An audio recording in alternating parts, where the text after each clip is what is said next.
for Boateng. This is Breakfast Daily, where we get to bring you compelling content, engaging content, and of course, interesting conversations, bringing you perspectives to some of the issues that are dominating the media space. We'll be getting into that as the show unfolds, but grateful that you're able to spend your morning right here with us. Now, the Minister for Defense, Dr. Edward Omane Boamah, will be addressing the public today via the government's accountability series. It will be live here on TV. And talk about the defense minister. Did you know that about 1,000 recruits into Ghana Security Services have been sacked? Guess why?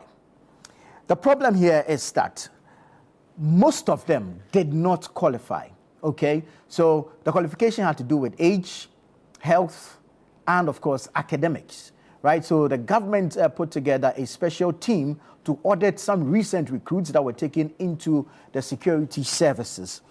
And if about 1,000 of them who had nearly passed could not make the cut. And this is troubling because if you think about it, who really are we in whose authority or in whose hands are we placing our security as a nation? These are people who will go through the training, pass out, and come and will be handling our security, especially regarding the police service, okay? And then if these people are not qualified to be there, do you have an idea the danger that portends for us as a country? That we entrust our security into the hands of people who do not make the cut. The minister gave an example of an MP who called that his nephew or relative had also was almost passing but had been removed, and when checks were made, he did not have a single academic qualification. He did not make the cut, but this person had been recruited and had almost passed out. So you see what we're doing to ourselves as a country. Well, we want to politicize everything. We want to do protocol with everything. We want to do who you know with everything. And to think that about 1,000 people were in our security services without passing. Some actually had chronic diseases. Can you imagine? So in the event that they are performing their duties and they have an attack, a medical attack, what happens? It's dangerous and we need to be serious in this country.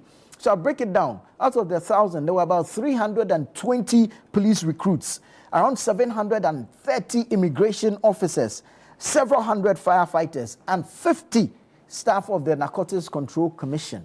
Just think about it. All these numbers, people who do not qualify. We keep putting square pegs in round holes, and it comes back to bite us, and we continue doing it. So I want to say kudos to the Minister for the Interior, Muntaka Mohammed Mubarak, and his team for going through this process and, of course, getting some of these people out. I mean, they can find jobs elsewhere. I mean, the system should be able to create an atmosphere for them to gain employment somewhere else. But our security, a sensitive installation such as that, sensitive agency, such as our security services, we shouldn't be toying with it. We shouldn't be playing politics with it. It's not safe, not for me, not for you, not for anyone at all. Shalom. All right, are you a Ghanaian student between the ages of 11 to 15 years? Are you looking to think, analyze, and write your way through the hearts and minds of Ghanaians all the way to the top? Then this is a golden opportunity for you because the Literacy Challenge is back. The Literacy Challenge is for students aged 11 to 15 years, and it has 3 stages. Stage 1 is an essay competition, and the topic for this year is, in not less than 600 words, discuss the effects of climate change on agriculture in Ghana. What challenges do these effects create for individuals, families, communities, and the nation? Suggest practical solutions to help all Ghanaians mitigate these challenges. Now, there's a format in which your script should be. The script must be in your own handwriting. Your script must be endorsed by a parent or guardian. And you should add your full contact details to the script. The deadline for submission is Saturday, July 26, 2025. Make no mistake, okay? On or before Saturday, July 26, 2025. No entries or scripts will be admitted after July 26. So please bear in mind and get writing now. and then send us your script. You can send it to us via post. That's Ghana Post. The Literacy Challenge, P.O. Box GP 14123, Accra Central. Again, the Literacy Challenge, P.O. Box GP 14123, Accra Central. Or you can drop it off at the front desk of City FM in Adabraka or Channel 1 TV here in Tesano, Accra.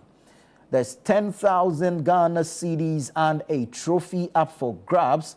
And then also you get to walk away with the bragging rights as the most outstanding all-round student in Ghana for the year 2025. The Literacy Challenge is brought to you by City 97.3 FM with support from Channel 1 TV and is proudly sponsored by Bell Moo and the GB Assessment. Call 0205-973-973 for more information. 0205-973-973 for more information. We want to say thank you to Bell Moo and thank you to GB Assessment for sponsoring the Literacy Challenge 2025. Now, every Sunday at 6:30 p.m. on Channel 1 TV, we bring you the Volunteers TV show.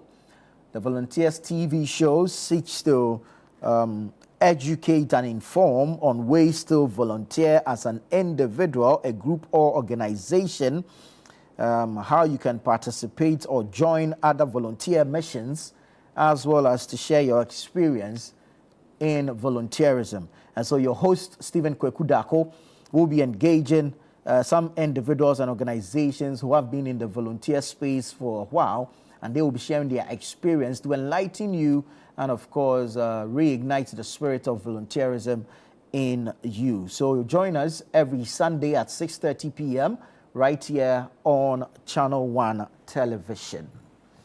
All righty. Let's get straight into our business for the day. The newspapers are here. Let's see what the papers are saying.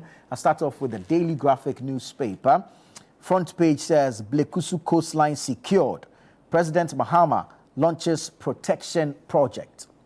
Blekusu coastline secured. President Mahama launches protection project. Quite important. Accra, London to chart mutual development path. That's attributed to the Mayor of London. Accra, London to chart mutual development path, attributed to the Mayor of London. National Delegates Conference, NPP expands Electoral College. Voters increase from 220,000 to 280,000. Right. We'll be looking into this and, of course, have a conversation around it, find out what exactly transpired on Saturday at the National Delegates Conference of the New Patriotic Party. Some 54 motions were tabled before the delegates, and we understand 2 of them were rejected. We'll find out which 2 and why, and I will bring you some perspectives to it. But let me take you to the back page of the Daily Graphic. Asre Manche launches 2025 Home of War Festival. Asre Manche launches 2025 Homowo Festival, urges peace and togetherness.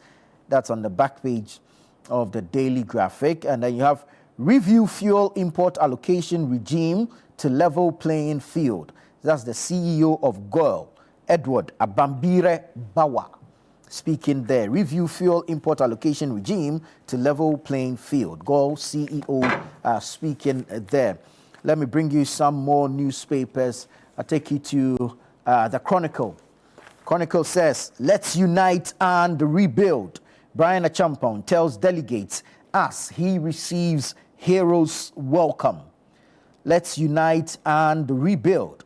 Brian Achampong tells delegates as he receives heroes' welcome. Mahama plots to remove EC boss. That's attributed to Dr. Mahamudu Bawumia. He says John Mahama plots to remove EC boss. Chinese businesswoman vows to exonerate Ashimore in $3 million fraud case. Chinese businesswoman vows to exonerate Ashimore in $3 million fraud case. Gold Board to roll out gold traceability system. That's attributed to Sami Jemfi, the CEO of the Ghana Gold Board. Let's look at our verse of scripture for the day. It's from the book of Ezekiel, chapter 38, verse 10.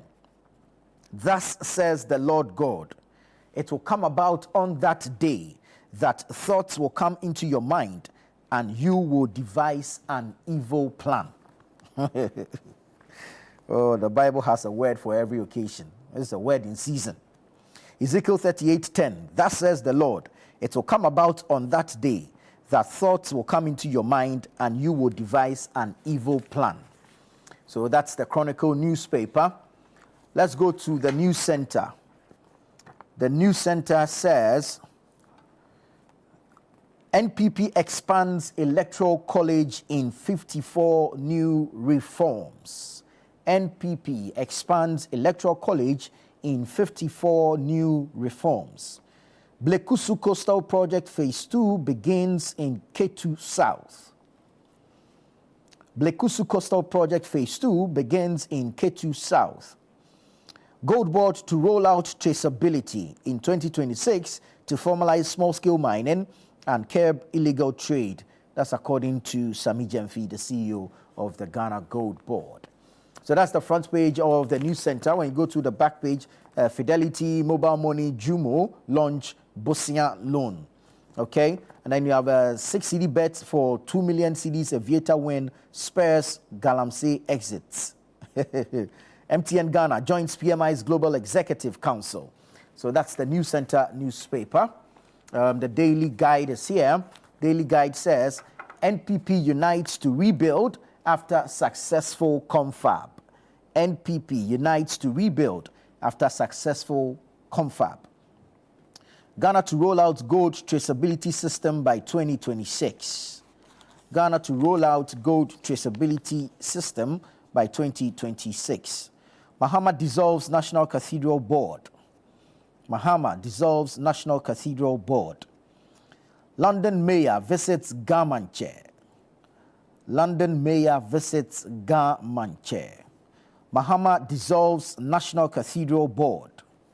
Mahama dissolves National Cathedral Board.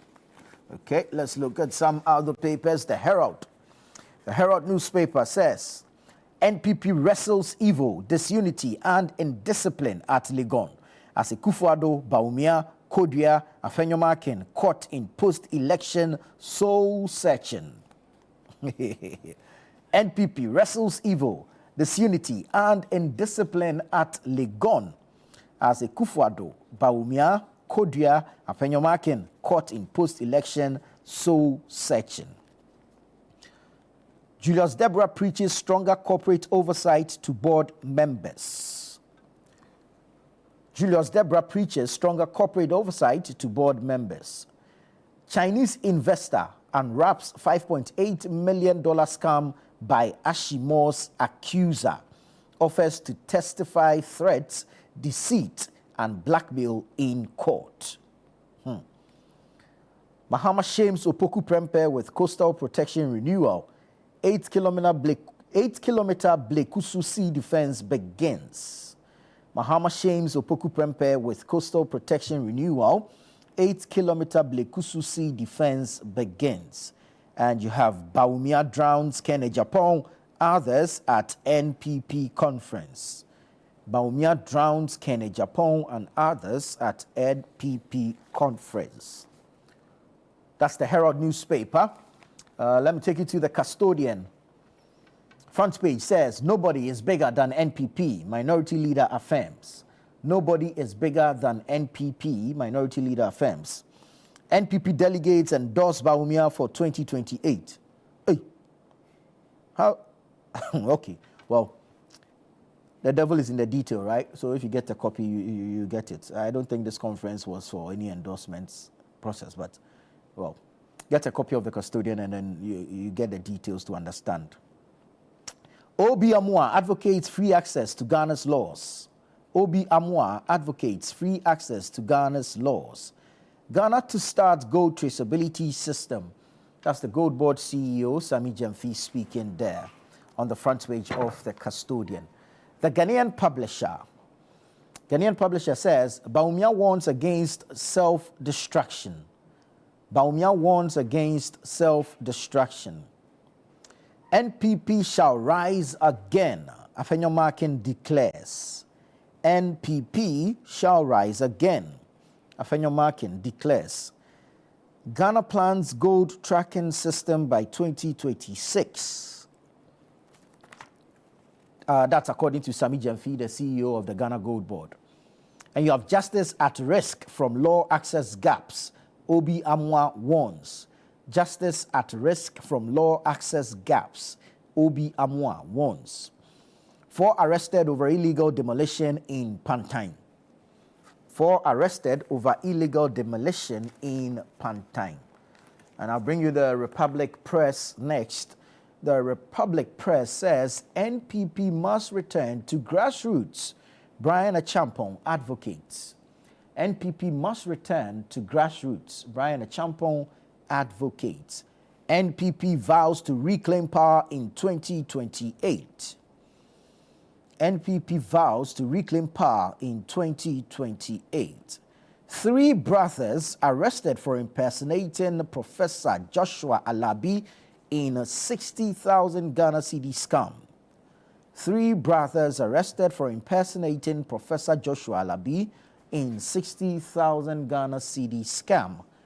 And then Interior Minister hails Yohunus Galamsey crackdown as government injects 1 billion cedis into police operations. Interior Minister hails Yohunus Galamsey crackdown as government injects 1 billion cedi into police operations.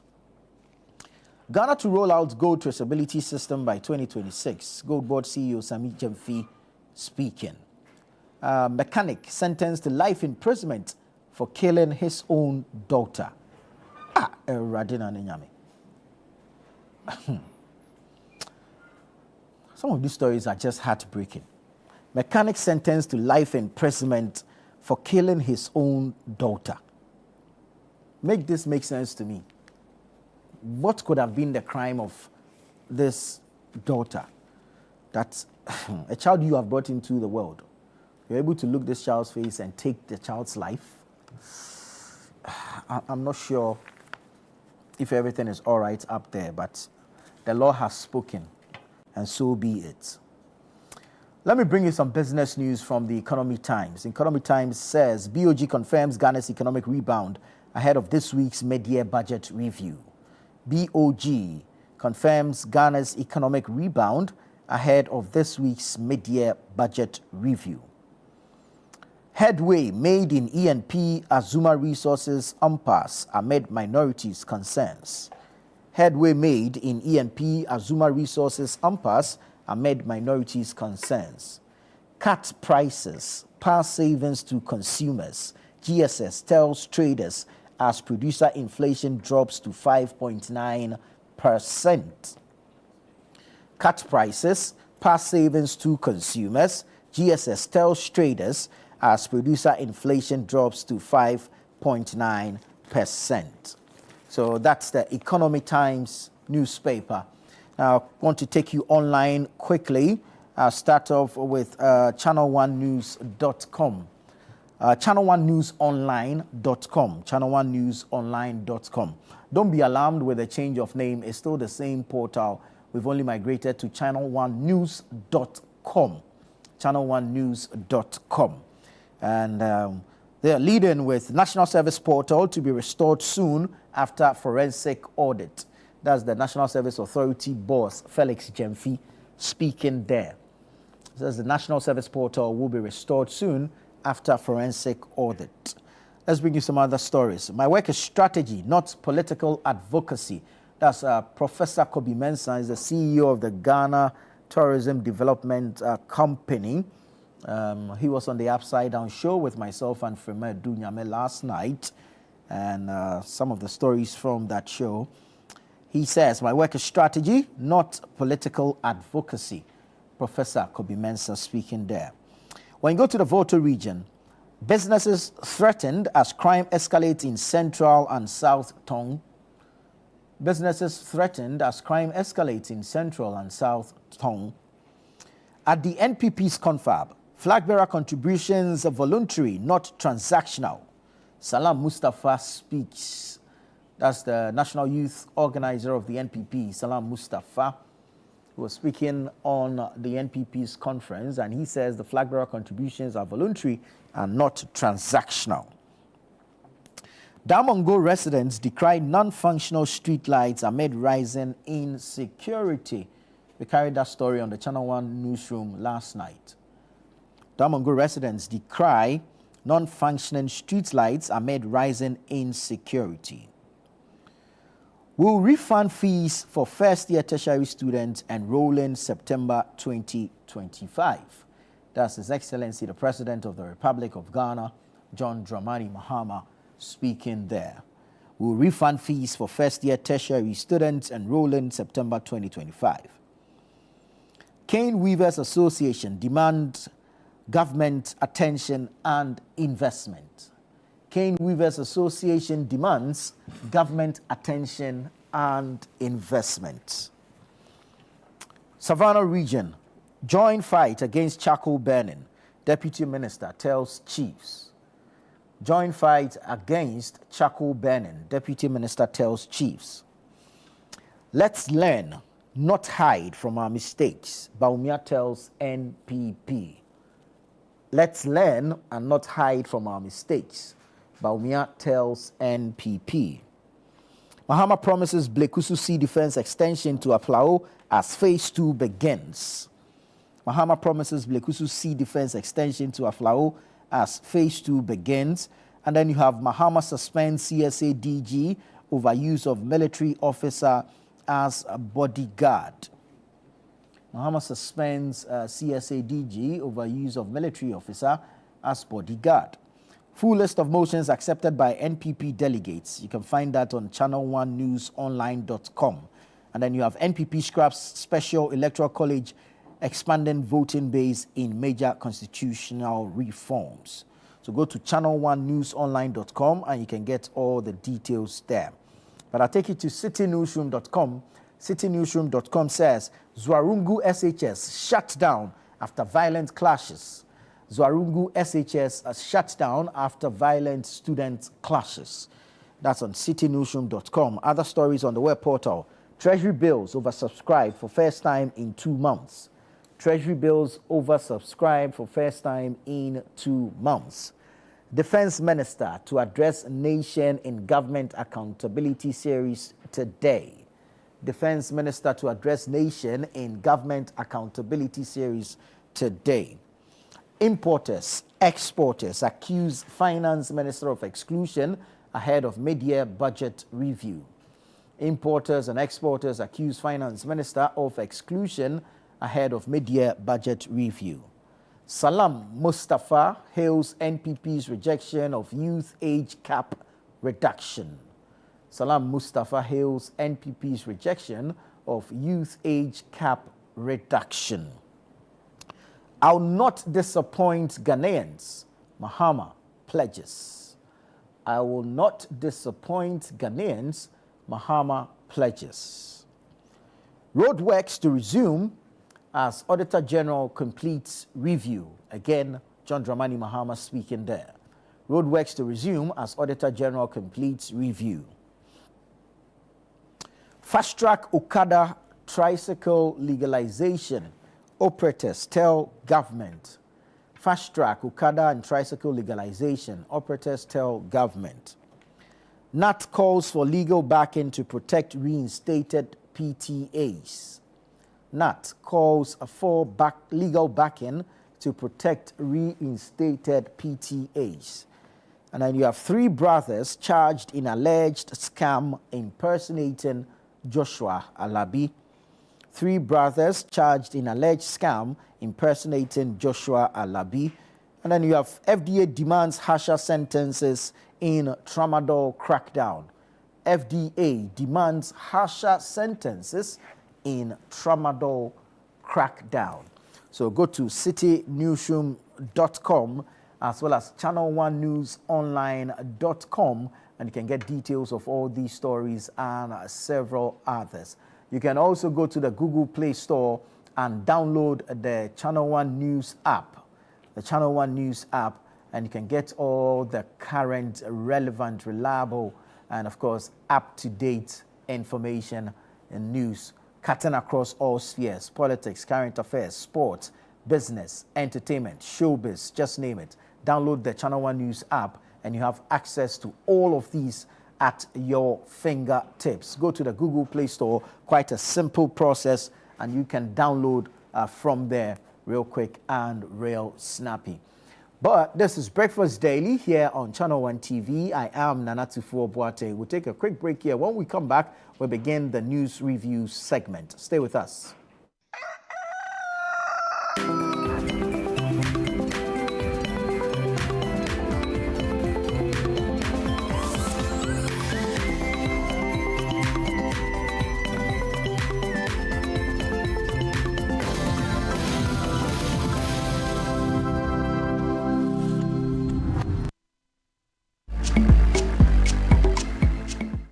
What's cooking? Welcome to another episode of What's Cooking, the show where we stare beyond meals. Hey, what's going on here? Me for sure. My guest today is Naramle. She is a communications and marketing expert. She's also the founder and CEO of many things. So we're making what I call the Kobe jollof. The Aries in me just likes to go on an adventure. Chef Kiki. Yes. I saw that you were working on some chicken. What were you doing with it? So I was marinating the chicken so that we have all the seasoning flavors incorporated into it, and then when you put it in the oven, all the juices, the flavors, they burst out, and you have a better, meal. You'll be able to enjoy Imagine if Chef better. Kiki is your teacher. Oh my God, her voice is like music to my ears. Jollof, you can't just use any rice. Otherwise, it will show you pepper. Literally. What's Oh my cooking? goodness. Cause you're right on time. Yes, I'm right on time to eat some jollof.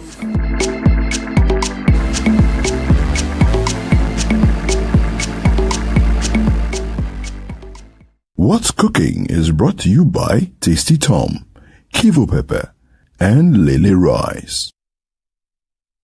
Are you a student in Ghana? Are you 11 to 15 years old? Are you ready to write, think, and analyze your way into hearts and minds and straight to the top? Then it's time for you to get ready for the Literacy Challenge 2025.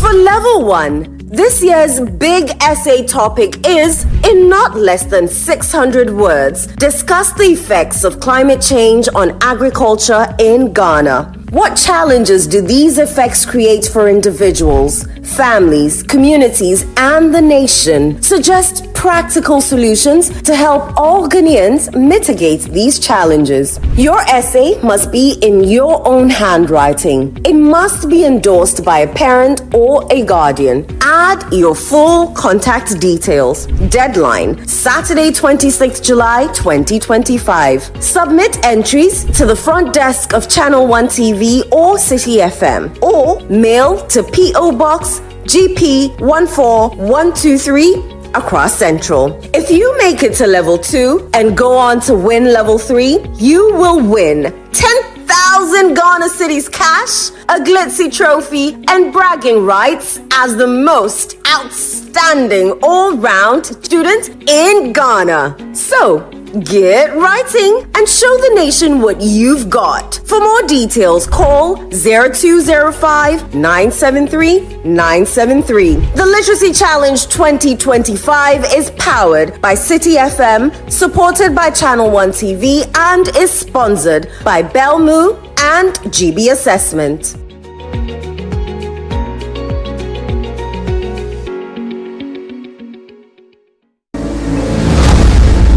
Me pay so dear be jame. Sister me dad dear be chibia na me amshishi me. Akuna ida. Me many tea o sabe de me sakane me se. Me be ida so te. Sika, se dia so demo. Hwe, juju so wo mo. Bag de ho dia. Me ba bi efri. So wa hwe bag na ma. Wo na me hwe. Wow. Sasa me nya kwanfo bi e na na mo sole o. Hey!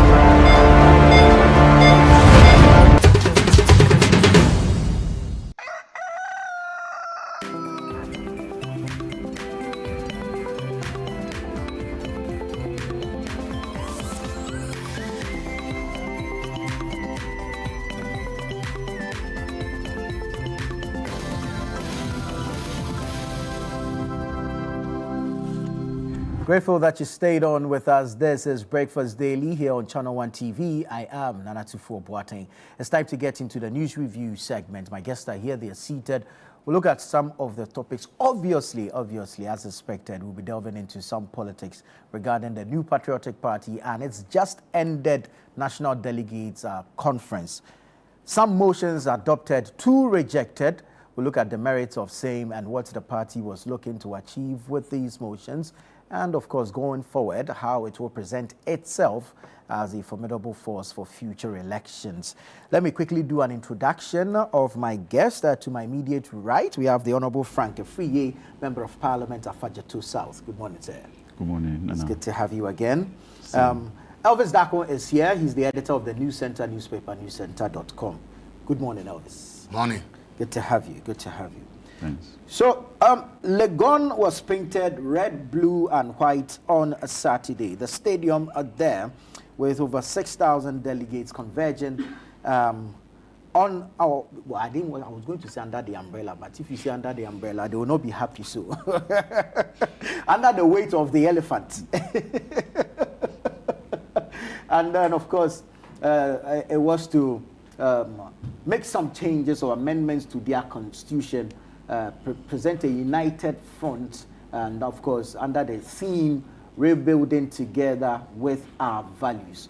The party sought to or had some reforms that they needed the delegates to vote on. Out of these reforms, some 2 were rejected. Okay, we'll be looking at these reforms, motion 17 and motion 54, which were rejected, but the party accepted 54 out of the proposed 56 amendments. So I'll start with Elvis Darko. The party had 56 motions or proposed amendments. 2 were rejected, one regarding the age cap for the youth organizer. I think they wanted to limit it to 35 as is general practice or best practice around the world. And then they also sought to amend Article 730 of the party's constitution, which will empower the Regional Executive Committee to appoint individuals, excluding polling station, electoral area, and constituency officers, to supervise polling station and electoral area elections. Let's look at the general organization of the conference first, and then we look at the merits of the motions, what the party sought to do with these motions, and the 2 that were rejected. Elvis. Oh, I think it's something they do every year. Right. And especially in a year that they just lost an election. There is expectation that probably some of the rules that govern their internal operations that people have complained about in the past, probably the defeat has given them the opportunity to say it is time to make these changes. And they've made it. Do you think they're in a rush? Had they won the elections, would they have held the conference around this time? They would have held, but maybe some of the changes that they have done today, probably people may not back it because you are in power, you have won. So what's the need to change? Because they say it's not important. You don't change a winning team. You understand it? Right. So if they had won and they are in power, some of the changes that had been adopted, you know, maybe some of them might not have been adopted. Right. But because they lost the elections, you need to fix something, right, and let the public know that now you want to come back again. There are issues maybe your people inside complain about, you didn't listen. Now you think that, okay, maybe this may be some of the reasons why some of them are not even good to vote. So it's good to make this change. And as organizations, you see, change is a very important thing. It happens whether you like it or not. So from time to time, you need to review what you do and try to look at the best ways to do it. And I think that all that they've done is in order. That for me, the youth bracket issue, I would have thought that they would even bring it to 30. Yeah. The reason being that, you see, the larger chunk of the voters in this country will be from 18 to 30. Right. Okay? Right. And if you look at the age at which people are dying this time round, you hardly will now see 70-year-old even if you go to your family. So averagely, if you look at life expectancy in general in the country, clearly 40 is no longer youth to me in the general scheme of things. Right. Looking at life expectancy in the country now. If you look at your family, ask yourself, how many people in family are 70-year-old and above, still alive and strong? So for me, if I look at all this, I think that if they have brought it to somehow 30, the reason I think that will help is that when somebody is 40 and is speaking to somebody at 25, the person sees an age gap thinking that this person doesn't really understand the way I do things, especially in the era of Gen Zs. Yeah. The way the Gen Zs think and do things, it's not easy for somebody who is 40 to understand some of the things Gen Zs do. But I think that somebody around 30 will have a better mindset and appreciation of how Gen Zs do things rather than somebody at 40. Right. That 10 years gap makes you quite a matured person above this generation. Yeah. So for me, if I'm looking at it from that perspective, and I'm looking at it from the point that the majority of the voters in the next elections are going to be the Gen Zs. And their way of doing it, their mindset and understanding of things is completely different from the person who is at 40. And therefore, they can easily associate with somebody who is at 30 than associate with somebody who is at 40. Right. And this person can even speak their language. Exactly. And if you look at TESCON, I'm not sure that there's anybody who is 40, or if you go to TESCON membership, you get even 5% of the membership being 40 and above. Right.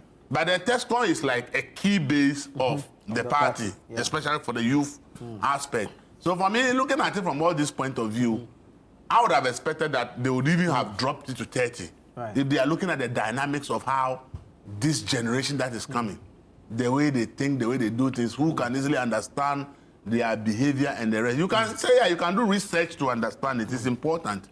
But then, when they look at the person who is their leader, and they look at themselves, the question, do they see themselves reflected in the person as being around the same age group, or they're looking at this person, I'm 25, this person is 40, this person is like 15 years older than, this person is an old man. That's what this person is an old man.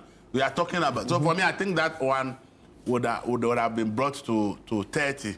Maybe the next time they are looking at that, maybe they may consider it.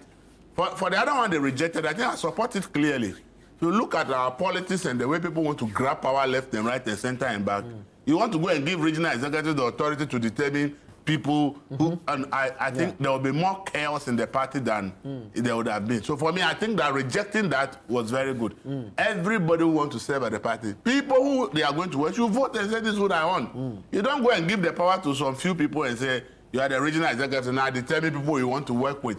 We all know. We all like to pick our favorites. The proponents argued that allowing the constituency executives who will be part of album compilation also oversee the election down there will amount to conflict of interest. So do you have to give power to somebody to appoint?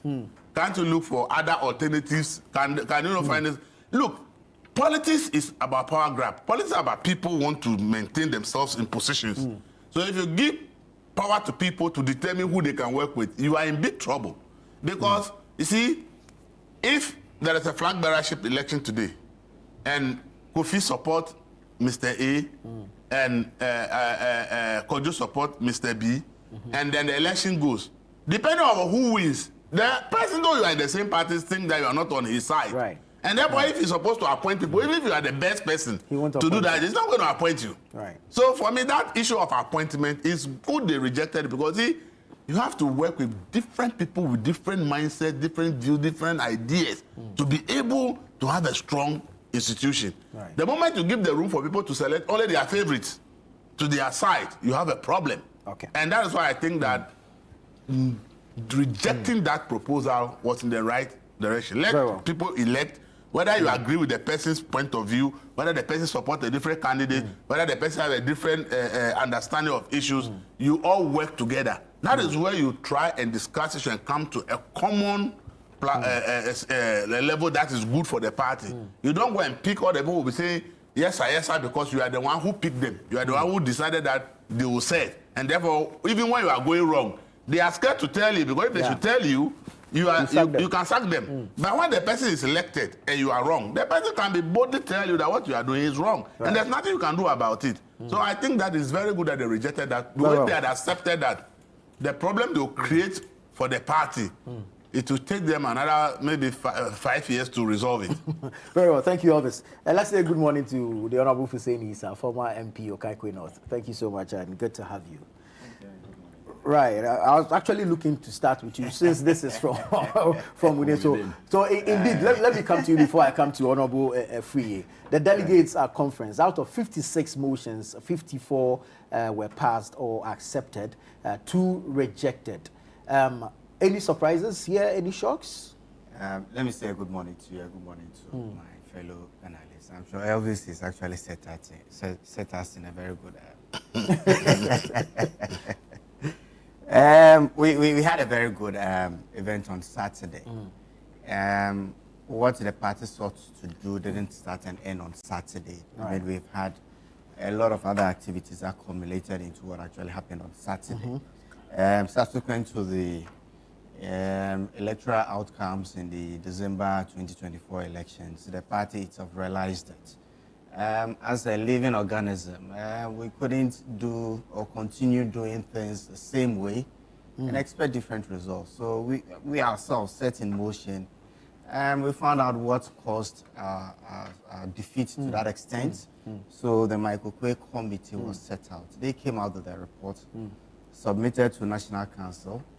National Council had to go ahead to also put together the Frank Davis committee to give effect to some of the recommendations put out by the Michael Quay Committee. And amongst other things, I mean, there were... What was the Quay Committee report discussed on Saturday? It wasn't, because it wasn't the purpose for which we would the party make the report public? Why would we make it public? No such report has been made public since 1992. And why do we have to make it public? I mean, it contains things that if we make it out, I mean, if we put it out, our opponents could use against us. The salient points that could be discussed have been discussed extensively by the party. And I thank you to at every stage the General Secretary took opportunity to explain to the people the points that needed to be put out to the public. But those that we don't have to, we really are under no compulsion to put out there. Right. So on Saturday, we congregated to take steps to make sure that our party still remains relevant to the times, to the changing times.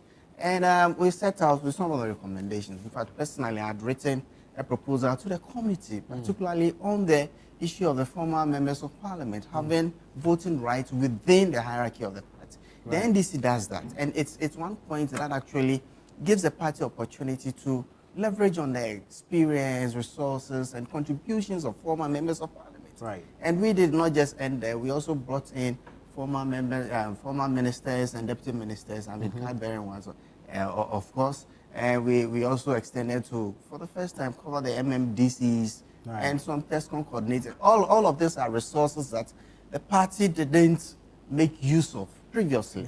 And so we are trying to broaden the base, bring in former constituency executives who just by the mere fact that have held positions within the constituency have some following or have some expertise or have something they could bring to the table. So the party set out to do things that will make us relevant. And this expanded the electoral college by some 40%. Yes, we are now looking at 220,000 to 200. About 300,000. Wow. 300,000 delegates. I mean, we're the biggest party, we believe. And so having the biggest electoral college is also not out of place. Wow. I mean, the party will have to evolve. In fact, there were proponents that were actually pushing for all card-bearing members of the party in good standing should be allowed to vote. It's a proposal.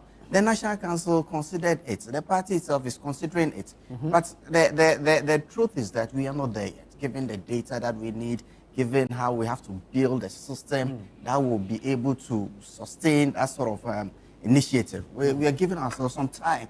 So we are starting from this point. Let us expand to this extent, and gradually we will get there. Where I mean, that's where we think it's the place that we want to go. But in the interim, this is what we want to do to make sure that our party still remains relevant to the times. We set out there's 2 proposals that were rejected. It's good that it shows also that the delegates at the conference were very attentive because they had come out there knowing what was contained in the document, what the party set out to do, and they had decided on which ones are relevant at this time, which one we could shelve. I mean, Elvis was talking about the age one for the youth one, and it's interesting. I've never abated my mind to life expectancy. I was thinking that life expectancy was rather getting better, so we probably could have pushed it up. But you see, there are some advantages. When I started contesting parliamentary elections, I was in my late 30s, and just by the fact that we were below 40, we got some discounts. When it came to filing nominations, we were allowed to pay half of the amount and all of that. I mean, these were things that we enjoyed. But you see, when it's brought to 35, I don't know the number of... We still have very young people in Parliament. I recollect there are people who even go to Parliament before they are 30. And all of this, I mean, we have to look at... looking at even what is transpiring in advanced democracies. I mean, Macron is a very good example. He became president of a country like France, a major, big player in global issues. I mean, when he was less than 40. I mean, we look at the definition of who a youth is by the AU, by the UN, and all of that. So we thought that we needed to come to some level of power with some of these definitions. But hey, this is what our party people think. They think that to date, they still need a 40-year-old to be able to control the affairs of the young people. I mean, things are very different. When I started following this party back in about 95, 96, there was no internet, there was no social media, but the landscape has changed significantly. Currently, if you look at the level of activity on TikTok alone, it's amazing. Even for old people like myself, we have to actually reinvent and be relevant, else you lose out to that critical voting population on those platforms. And so we're just trying to be able to be relevant to the times. But this is also what the people who actually own the party, the Congress is the highest decision-making body of the party, and so this is what they want. In fact, currently, in composing our electoral college within the constituencies, typically we'll set up a committee that will involve the chairman of the Council of Elders of the constituency, the chairman, and typically we want an elderly woman, the secretary of the constituency, a regional rep. I mean, typically they form the committee that supervises the elections. If the party, the owners of the party thinks that the status quo, I mean, should continue. So be it. Let's just continue. It's gratifying to know that despite the distractions the party is going through in the last couple of months, we could meet as a family, like we did on Saturday, deliberate on issues that are affecting our party, and be able to put our party in a direction that is relevant to the times and put us in a very good state in the next election. So, by and large, I think we even have to thank the organizers, headed by Jose Wusu, the party executives at the national level who put through all of this, the Michael Kwe Committee, the Frank Davis Committee, who have ensured that we are at this stage. And I pray and hope that going forward from now, I mean, I expect that within the next couple of days, some critical announcements will be made in the run-up to the date 31st of January 2026. And then I hope and pray that, look, the fact that we will have factions within our party doesn't make us enemies. We should realize that, look, there's more that unites us. Ours is the United Party of Ghana, the party that is made up of all sorts of people. The Northern People's Party, the Gashifi Mokbe, the Anglo People's Party, and all of that came together to form the United Party of Ghana. And for ours is within the party, there will be disagreements. We will hold different views. But there is more that unites us, that makes us a new patriotic party than others see from outside.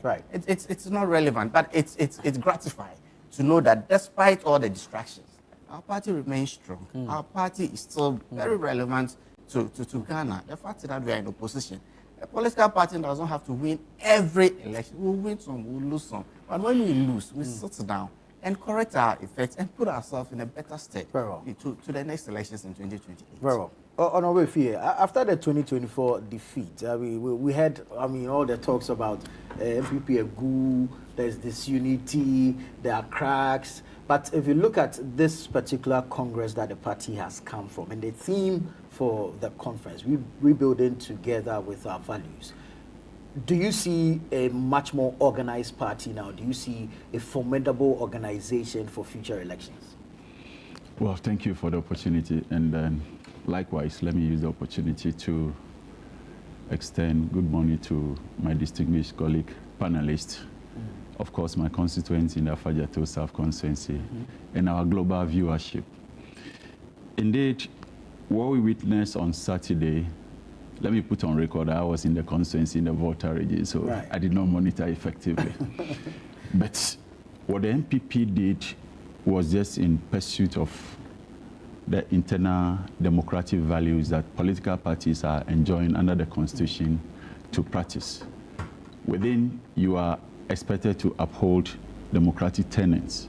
And to that extent, it was just in exercise of the usual internal democracy that parties are supposed to uphold. So Saturday, they gathered after the 2024 December election. I think this is just about the first, after the defeat, that their members, numbering up to about 5,000, have been able to congregate together, indeed, to take some sweeping decision in order to rebuild their party structure. So to that extent, we congratulate them. The NDC was there to deliver our solidarity message. And I think our message was clear enough. The fact that if there are elders in your house, you must make good use of the elders. The elders in the MPP family, i.e. former President Kufuor and former President Akufo-Addo, and all other elders must be judiciously used. Indeed, of late, I think that every legitimate step that the party seeks to take out there in pursuit of their struggle to come to power is mixed and fraught with challenges here and there. And then it clearly shows that, look, this is a family that has decided to throw the relevance of their elders to the dock. But of course, we have gone there to advise them. I think that for me, the major issue about the Congress has to do with the speeches that were delivered. If you look at it, the MPP is still in that state of denial. Absolutely. You think so? Absolutely. How's that? Look, how do you mix or perm these conflicting variables?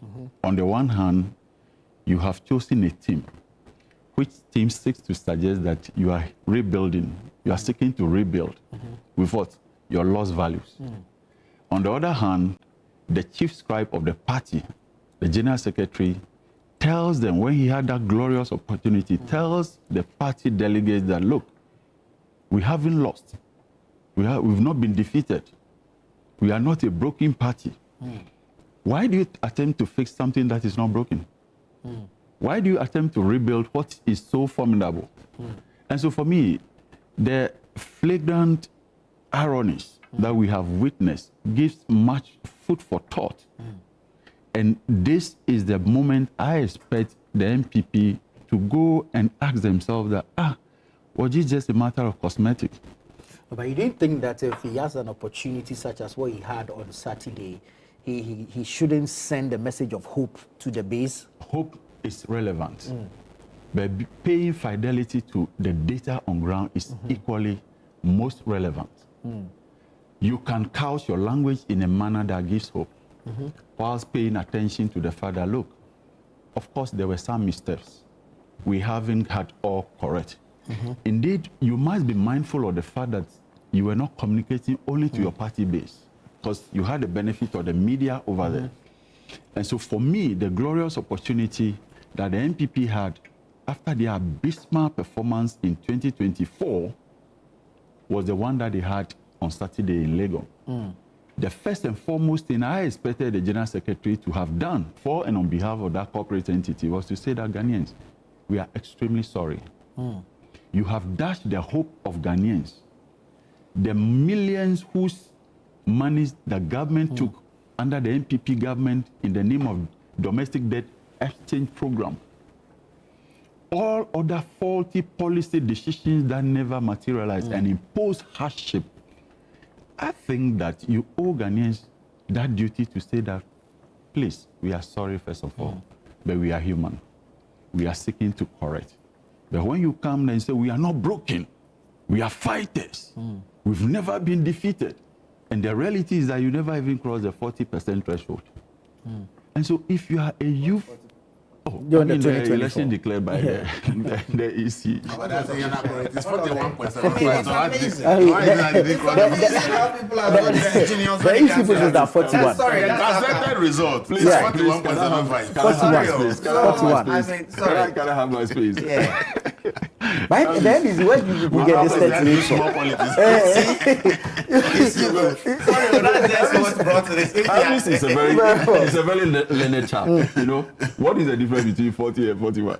In mathematical statistical terms. 41.75, like 41.75. Run it up to 22. Run it to 22 because it's 75, so it's 75. It's by 5. The reality is that when you had a party that won power in 2016 with such hugely significant margin, and 8 years down the lane, when they had the benefit of resources, indeed, they implemented a lot of groundbreaking, policies measures, which of course all of us were really joyous that, look, if the MPP really implemented these things seriously, I mean, Ghanaians will be good to go. But 8 years on, you have experienced such a loss. And I'm saying that if you really want to build on the notice of trust. Give hope, but then be realistic. Tell Ghanaians, we are sorry. But when you come on such an important platform and you begin to speak as though you are even telling Ghanaians that, oh, when you come, you do worse. For me, that is what I find extremely problematic. Now, flip the coin to the other side and listen to the words of the former Vice President, Dr. Bawumia. He says that when they come back, electoral violence, they are going to what? Prosecute people who are responsible for electoral violence. Tell me, under whose watch did we witness the most scandalizing electoral violence? For me, as I sit here, I feel extremely ashamed that as a Ghanaian, thought less of being an MP, we can be having political football as to whose regime there's much violence. But the MPP stands with no equal when it comes to their inability to stem electoral violence in East Side. Take, for instance, Ayawaso West Wuogon. So that's why someone has promised to deal with it when it comes. He had a glorious opportunity. Who was the vice president? The second in command. In Ayawaso West Wuogon, Dr. Bawumia was the sitting vice president. In fact, when we thought they were absolutely, when we thought that they were giving us hope by commissioning an investigation into what happened, when the Emil Short Committee presented their report, what did they do? They pick and choose. They cherry-picked. People who were at the forefront of the violence we witnessed, they were promoted, some became chiefs. But you know you're also cherry-picking now, because you're picking what supports your agenda from the various speeches. You see, when you have an important figure like Dr. Bawumia, one expects ordinarily that he goes to such a Congress to speak in a manner that sends new signals. That, look, we are ready to do new things. The Honorable Fiseni just said something, and I think it's Albert Einstein who said it, that the definition of insanity is doing the same things over and over again and expecting new results. You have not even had the benefit of winning power again, and you are sending signals that you are going to deal with people. You are going to deal with people. I think that you should be persuasive enough. You should send signals of unity and cohesion. That is what and of confidence. And of course, you must give confidence to your base. That is in no doubt. But that confidence must be realistic. Now, move forward. Dr. Bawumia says that the NDC government is attempting to remove the EC by ensuring that the Chief Justice is removed. These are constitutional processes. Long before President Akufo-Addo initiated MOVE, to be a conveyor belt solely, we are told, in the removal of Charlotte Osei. We were told that President Akufo-Addo was merely a conveyor belt. And before, around that time, I was imagining that how could the president just be a mere conveyor belt? But from where I sit with my 6 months in Parliament, he has had a lot of experience in Parliament, and an astute legislator, you know. The reality is that when petitions of that nature are brought to the president, he's enjoined under the Constitution to deal with it in line with the constitutional prescription, one of which is that you forward to the next level. And so for his description of being a mere conveyor belt, I now perfectly understood it. But why now do you turn around, another constitutional motion is in process, then you accuse the government of the day that they are seeking to remove the Chief Justice in our bid to remove the EC boss? Well, if we intend to remove the EC boss, assuming that is without admitting that is our overarching, objective, do we need to remove Chief Justice before we remove the EC boss? The one becomes easier if you're able to remove CJ and put your own CJ there. No, then that means that maybe you and some others are also in sync with this decision that the suspended CJ as we have is an MPP apparatchik. Not from I thought that, she's just serving Ghana. And whatever comes before her should be based on the facts, the evidence, the overwhelming evidence before her. Okay? Perhaps so she's an animal of law. So you know that if you go before her with such a motion, it will not wash. For which reason you might want to remove her before removing EC. We cannot preempt such processes. All we are seeking to do is that there are legitimate matters that require constitutional steps to be taken, which were precipitated by what? Petitions and then all kind of things. Very well. And President Mahama is only enjoined to ferry it to the next level, and the processes have been triggered. Which processes, I think that we must respect the constitutional provision to see to the conclusion of it. It will enrich our constitutional experiment. But for me, the two motions that were shut down, clearly you realize that they shouldn't have even made it to the table. They shouldn't have been tabled. And then respectfully, I disagree with Elvis. How so? The youth wing is a huge department. Political parties, their fulcrum, their pivot around which the entire machinery revolves is the youth department. It's the whole department. And so you need a versatile, experienced hand. You do not need to match it with age. Now, in that department, you have sub-units. And so in the NDC, we have TEIN, you have some other unit that deals with those who are not within the formal sector. Right. Okay, those who are not highly educated. And so it is the duty of the youth leader to segment and structure the office in a way that takes care of all the divergent branches under the youth authority. Right. Okay, so he clearly mentioned the GNGs. Of course, there should be a sub-unit that must deal with them, as others are dealing with the tertiary institution networks. Okay, and so if at this point in time the MPP attempts to say that we are scaling down the age, it affects right from Salam, who is their youth leader, Salam Mustafa, to all the existing youth leaders. What that means is that you have created another layer of confusion where they may have to go and contest with other sitting people and be jostling with positions here and there, and it will deepen your wounds. The UN puts the youth bracket between 15 and 24 years. WHO, 15 to 29. UNICEF, 15 to 24. African Youth Charter, 15 to 35. Ghana, the National Youth Authority Act, Act 939, 15 and 25. In Africa and Ghana, for that matter, political parties are not built effectively on such data. Really? You cannot seek to build a successful political machinery on what the UN tells you or the African Youth Charter tells you. No, you must be real. On the ground, it is experience that is talking. But on the ground, the dynamics have changed. Look.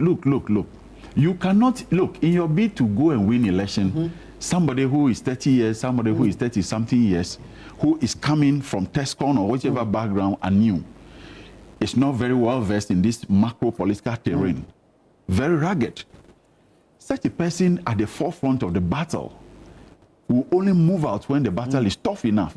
And so you must get real. You must employ such hands to take care of the emerging trends, the Gen Zs and the new chapters that you are having within the party, so that you provide for it efficiently. But your old commanders, you must not remove them. We in the NDC will not make such a terrible mistake. Now, the second layer of this had to do with who supervises internal elections in constituency. I mean, it's just a matter of duplicity, double standard. They should have extended it. If you think that those at the constituency level have what it takes to manipulate unduly polling station or branch elections in a manner that favors them, for which reason region must come and supervise it, then why not national come and supervise regional elections, and then subsequent international bodies coming to supervise national elections? I think that some of the proposals they've made should not have even made it to the table, in my estimation. And maybe, I think it was just a decoy to ensure that, look, all the 50-something proposals that have been tabled, all of them have not been swept like a rubber stamp. And so we have included, after all, two were shut down. Those two should not have made it to the absolute theatrics. Thank you, Elvis. Let me come to you. I mean, I wanted us to deal with the motions, and then we'll look at the various speeches that were delivered. Honorable has said that tone for us. Let's look at the various speeches that were delivered. Does it sit within the scene? The speeches are, to me, irrelevant, because they've same old. They've gone on a tour explaining a way, thank you tour. They said all those things. So for me, going to apologize at the place was not even necessary, because they had already done that by going around a tour across Ghana to apologize and then explain why they think they lost and all. So I don't think that it's a place to come and repeat that at the national conference. At the same time, politicians sell hope. So you cannot just go and be talking about your losses. The fact that you have lost doesn't mean, the fact that you have lost an election or you lost a competition doesn't mean you are broken. So there's a difference between being broken and losing. You may not be broken, you may be well fit, but maybe your opponent is better than you. That's why you lost. Doesn't mean you are broken. So the fact that you lost does not mean that you should mean that you lost because it means you are broken. That's not it. I'm not raising the issue that you need experience how to manage the youth. Then they can put a 70-year-old as a youth, because then he is very experienced. And then they create the unit as the very unit is suggesting. But I see the discussion we're having today, I think that we are all agreeing that, see, having the youth wing alone, to me, is not enough. See, I think that politicians should begin to realize that the way society is changing, I would suggest that every 10-year bracket should have a body that takes care of them. Okay. Because I think when you take the youth wing, you take the women's wing, the rest of the people are left into a party, just like they are members of the party. The only wing, Nasara, women's wing, and youth wing. And then the rest is, oh, you are MPP. If you are 50 years, you are MPP. If you are not in any of this, you are MPP. I think that the way society is changing. From Gen Z, they say we are going to Gen Alpha, and you see the young ones, they are even more hyper than the Gen Zs. So I think that moving forward, if politicians really want to be able to have a proper understanding of the various people that they expect to join them, or their members that they have, if they want the people to understand what the parties are about, what ideologies they stand for, I think that if they can segment that from every 10 years group, will have a certain group of leadership to manage them. So maybe 18, voting age is 18. So 18 to 30, there should be a whole unit. Unit for them. 30 to 40, 40 to 50. Today, there are people who are 60, 70 years in MPP. They are understanding and why they support the party. It's different from those who are 25 and 30. Indeed. Who is managing those people? And who is getting people to understand the kind of things that are happening? So I think strategically, if the political parties really want to have a grip over their people, if they want their people to believe and trust them, many have been left wandering in the party. And to me, is to help them if they begin to look at it and stratify and say, look, some of them may be 70 years. That person's reason, understanding of why it's in MPP may not be the same why the 20 years or 18-year-old is there. So for every 10 years, let's take every 10 years as a generation and say we want to have leadership to manage each of these levels and create certain structures that will make those people to feel belonging.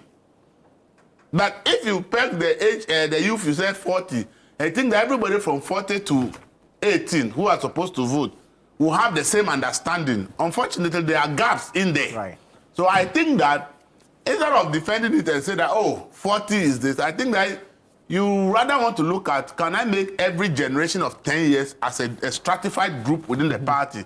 Find out those people, their understanding, their interests, and how we can, as a party, whether NDC or MPP, let these people feel that they belong to this party and reasons why they belong to it. The way you and I were brought up, those who are now 25, they are not going to the same training. Not at all. So you don't understand them to understand life the way you see life. Right. Those who are older than us, their understanding of life is different from our understanding of life. Yeah. The experiences that you talk about why you think that somebody should not vote for this party, that person has not even experienced it. If you are talking about, okay, you don't need to join NDC. NDC in the military regime, they did this to people. The 25 years to 30 years, who was born after that coup and all that, what you are saying, you are just pouring water on a stone. The person has not experienced it. Why do you want the person to buy that message? The person will not understand. The person want to see, if that is the message of the people I want to join, then I want to join. Tell me when I want to join. They don't tell me that because some time ago, the root of that party had done this to people. That generation that they did it to, they will remember. Right. But the generation who is not a victim of that, they are looking for something else they should belong to you. Same way if NDC wants to so. You know, the NPP and Nkrumah overthrow, some of them were accused as conniving with CIA. Please, in Nkrumah era, we were not born. If you are using that reason to get somebody to join NDC today, you are wasting your time. The person wants to hear what is happening today and how you think he joining your party at this moment is crucial for current issues. Don't rely on past issues to think that's the reason why you want. So that's what I'm saying. That if they can treat political parties generally, can say every 10 years, group of people want to stratify them as one generation and create a certain level of leadership structure that their focus is to deal with people between 18 to 30. Right. These people, their leadership should be in the same age range. 30 to 40, their leaders who will handle will be the same age. They should look at how their people think. They should come out strategies, and I think that parties will now be having more messages targeted at separate generations, and they can relate. And for which reason, if they want to join you or they are part and they want to be active, they will know why they are part. But when we just said 40, 18 to 40 is youth, and as you have read the ages, I think that in the past, it may be like it worked because maybe around that time, we were all thinking the same thing because there has not been any drastic change in the way things happened. But now things have changed drastically and things are changing more drastically. So the approaches of political parties should differ. And for me, that is one of the things. And for instance, this Congress, the conference they went to, there were even people in MPP who thought that whatever they were going to do is going to determine whether the flag bearer should be elected first. Many people, even the party, didn't even know that decision is sealed and that it is not a subject for voting in the motion. Exactly. If you ask the person, MPP, but me, I don't agree. Somebody say, I agree. And when the conference comes, we'll see. The people were under the impression as if the conference was going to vote on that issue. They didn't even understand the structure of their party, that decision, the body of the party that took that decision is final. And until their constitution is changed, their decision is going, what they are going to work with. Many of the MP people even at the down there didn't understand it. So the party even has a lot of education to educate its members. So if like you have the various structures, the generational structure, it would have been their responsibility to make sure that their generation understands that when this decision that has been taken, the body that took it per the constitution, it is final. It's not what is going to be voted on. So even during the conference, people were thinking that, what time are they going to vote on whether flag bearer first or not? And because the aspirant also stormed the place with their supporters and people. So after people were back, they thought that was the main reason for the conference. So I think that political parties, they should learn from some of this and begin to come out with strategies and that can get it. Instead of sticking to this is what it is and tradition goes on. Look, the young people don't care about tradition or this. They have their own mindset. Exactly. And their interests are different. You must be able to read them and begin this is how they think. How then do we get them on board? But if you are telling them this is what the constitution says, And that is what it will be. That's what we have done. You are wasting your time. They don't have time for that, your constitution, you understand. If you don't explain to them, if you're not able to convince them to understand that, oh, this is it. Probably in the future, there can be changes, but currently, but when you tell them, the constitution says this is it, and that is what it is. Please, your 300,000 people will not give you power. Right. The 3,000 people that are going to be your delegates cannot win the election for you. True. You will need a lot of millions of people. And if the millions of people disagree with the decision taken by the 300,000, what will happen to you? On election day, they won't go to the polls to vote. So those ideas of that's what our constitution is, and that's what we are doing. I think that political parties should be deviating from that. And rather be saying that these people seem to be thinking differently. How do we get them to understand what these things are about? Sure. What the changes they are asking, does it even make sense? Can we include somehow? I think it will help for the general. See, it also brings people's interest in politics. We all realize 2020, look at the voter turnout. 2024, even though we even added more people to the voter register, the turnout was even lower than 2020. It tells you that political parties who are supposed to recruit people, who are getting people interested, who will make sure that because of the idea they will move to the station, polling stations to go and vote. They are missing a certain point, and I think the generational gap is something. As Honorable is saying, NPP national top there should be some 18 years or 23 years old boy sitting with the big people there. Or girl. You are the girl. Yeah. And then when the big people say, all this you have said, but I tell my people, they will not understand it the way you are saying it. So I think that if you want to get the people of my day, this way, that is the point. So maybe you can say at every committee level, you are looking for some 20-year-old, 18-year-old, 25-year-old. After some little attitude test, oh, this person is very smart. And this person, the way the person explains you understand how these people think. Let's put them individually on various committees. And then when we are taking the decisions and we are using the old mentality, don't bring in the new view. Thank you. Honorable Sir, the speeches, did they reflect the theme of the agenda for the conference? Before I come to the speeches, I'll take from where Elvis left off. Right. The NDC and NPP are not same. I mean, from the antecedents of these political parties, means that we are of a different stock, and it's important that the new membership or what is going to attract new people to our party, it's important that they know where we have come from. That is why we have even actually rolled out this Patriotic Institute ideology, an opportunity for people to reconnect from the basics where we have come from. Right. And it's very important. I mean, the NDC also keeps harping on the treatment we are mentoring to our elders. In fact, coming from the NDC, it's very rich. We're in this country. They have a founder. They have a founder. The founder they refer to as a backing dog. The NDC today, we won't take advice from the brutal. We never did that. We won't take advice from the brutal. We know how this whole issue of the branding of people being sharp, babies with sharp teeth. We know where it came from. We know the genesis. We know the people who hid behind the young people, set them out to attack the founder of their party. So this thing coming from the NDC, I don't know when they had this whole what do you call it? They had this change of life or became born again to be able to advise us. You see, it's contextual. If you look at the context in which he said that, I'm sure it's not for discussion here because of it. I won't get. But if you put it in the right context, we have never.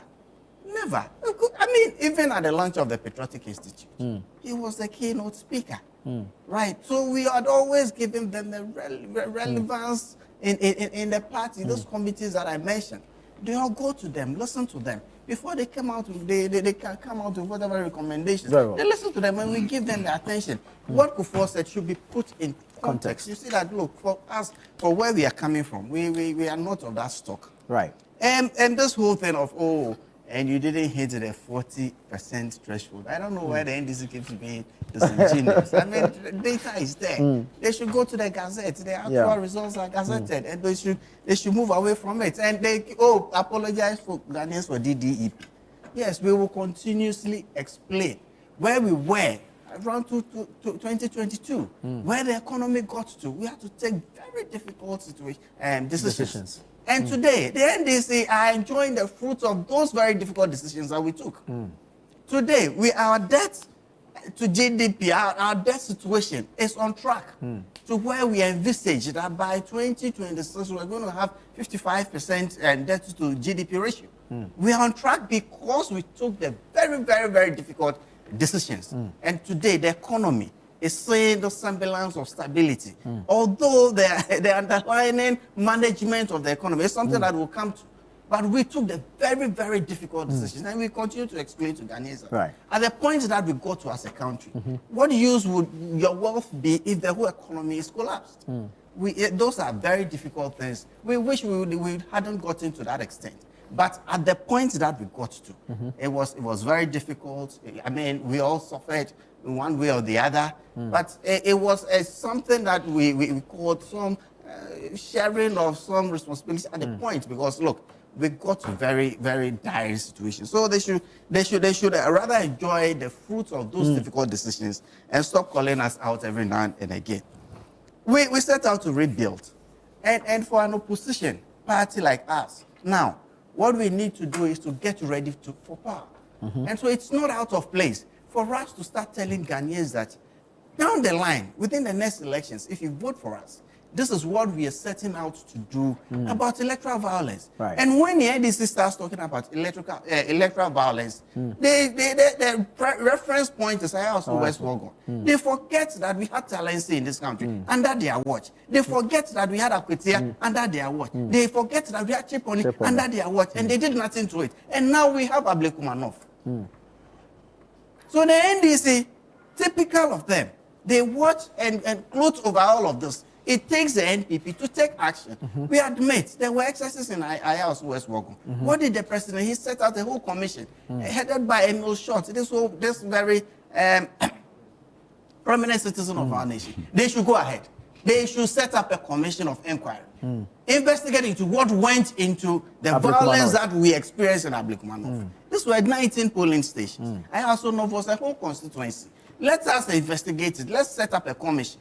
Let's go ahead. That's what we are calling for. It's only by doing that that we know that the NDC is actually doing something about electoral violence. Now we have Akwetia on our hand. We don't know if they have the competences to be able to guarantee the safety of the electorates, or even us who will go there and work for the party. That is what we are calling the NDC to do. And they should stop making I also West Wogon the reference point of electoral violence in this country. We've had so many of them. And they should act rather than gloat over some of this. The speeches that were made, like I said, the opposition party needs to sell hope to the people. We are already telling the people. In fact, we also know that within our own ranks in the New Patriotic Party, in the last couple of months, because of this upcoming flag bearership contest, I mean, we've had some challenges. And it's important that we use this occasion to be able to cement the differences amongst ourselves. Know that, look, we are one family, and a lot more unites us as a family, as a UP party, as a PP party, as a New Patriotic Party. Right? A lot more unites us. So what the minority leader set out is to tell us that, look, we have lost elections. So the fact that we lost elections does not mean that we are a broken party. We have lost elections in the past. In 2008, we lost elections by 50,000 votes in this country. And that's like a constituency. We could have gotten those votes from a constituency. But we let go. We worked very hard. We believe, and me, I still believe that in 2012, we won the elections, but we knew what happened. We went to court over months in this country. And the proceedings in court led into our victory in 2016. And when they keep hammering, you've lost election by the biggest margin. Until these elections, the NDC had lost elections by the biggest margin of over 1 million votes. I was part of the 169 MPs that went to parliament today. We're not to test though, but at the time it was unprecedented. So today, if they also have an unprecedented results, that's fine. The future is pregnant. The future is pregnant. And so what we seek to do, we'll give our people hope. We'll say all the things that we need to say. We'll do all the things that we need to do. It was important that Dr. Mahmoud Bawumia on the day brought out this whole issue of tribe, religion, that is rearing its head for the very first time in our body politic. Why? Because we have the Muslim who is a northerner trying to lead or has led in the past and trying to lead again. This is something that has never happened, in especially a party that has been tagged over the years. And so for the first time, we are having those challenges, and they are real. What we are seeking to do is to get them by the horn and deal with it. And so when Dr. Mahmood gets this platform, he needs to appeal to the party people that, look, for the first time, this thing is coming up and it's becoming an issue. Let's bury it. It is not something that will be sustaining our party. I think that Saturday was something that the NDC should actually be worried about. If they ever thought the NPP was dead, if they ever thought the NPP was in some sort of comatose, they should know that, look, the NPP is a very, very formidable party with roots that go very deep. And it is not going to be the 79 situation again. No. We've had people leave the party. The party still survived very strong. And we don't even foresee any more people leaving the party. We are going to come together as one big elephant party and strike and win elections in 2020. Thank you very much. Honorable, I'll come to you. I see you've been taking some notes. Keep making those notes. Let me take a quick break. When I come back, you wrap up the conversation regarding the NPP's delegates conference. Stay with us. This is Breakfast Daily here on Channel One TV.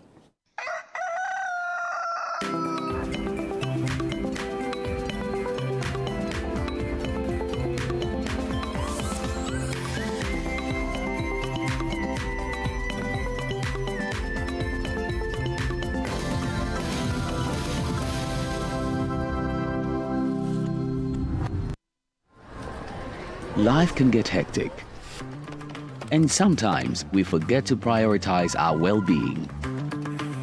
That's where Vernal Mineral Water steps in. A refreshing solution packed with essential minerals, Vernal Mineral Water keeps you hydrated and balanced.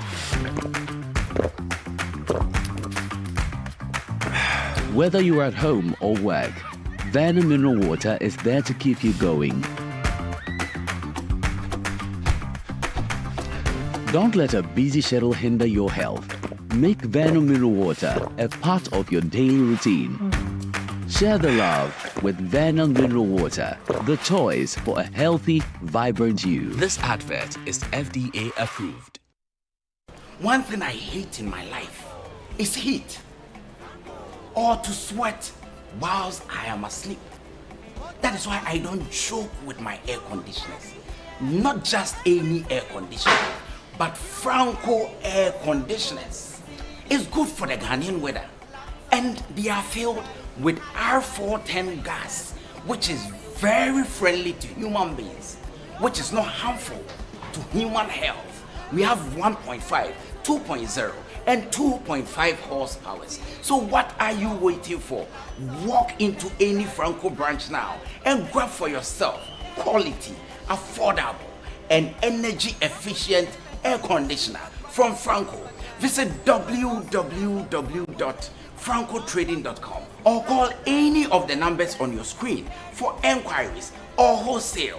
Franco air conditioners, they are reliable, tried, and tested by all. Franco, home of quality and affordable air conditioners.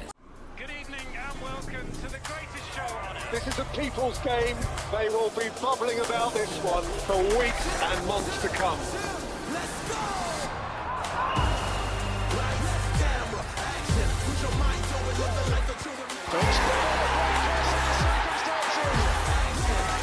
It's on SuperSport all season long. Pay your subscription today. Dial *759#. Available on DSTV and GoTV.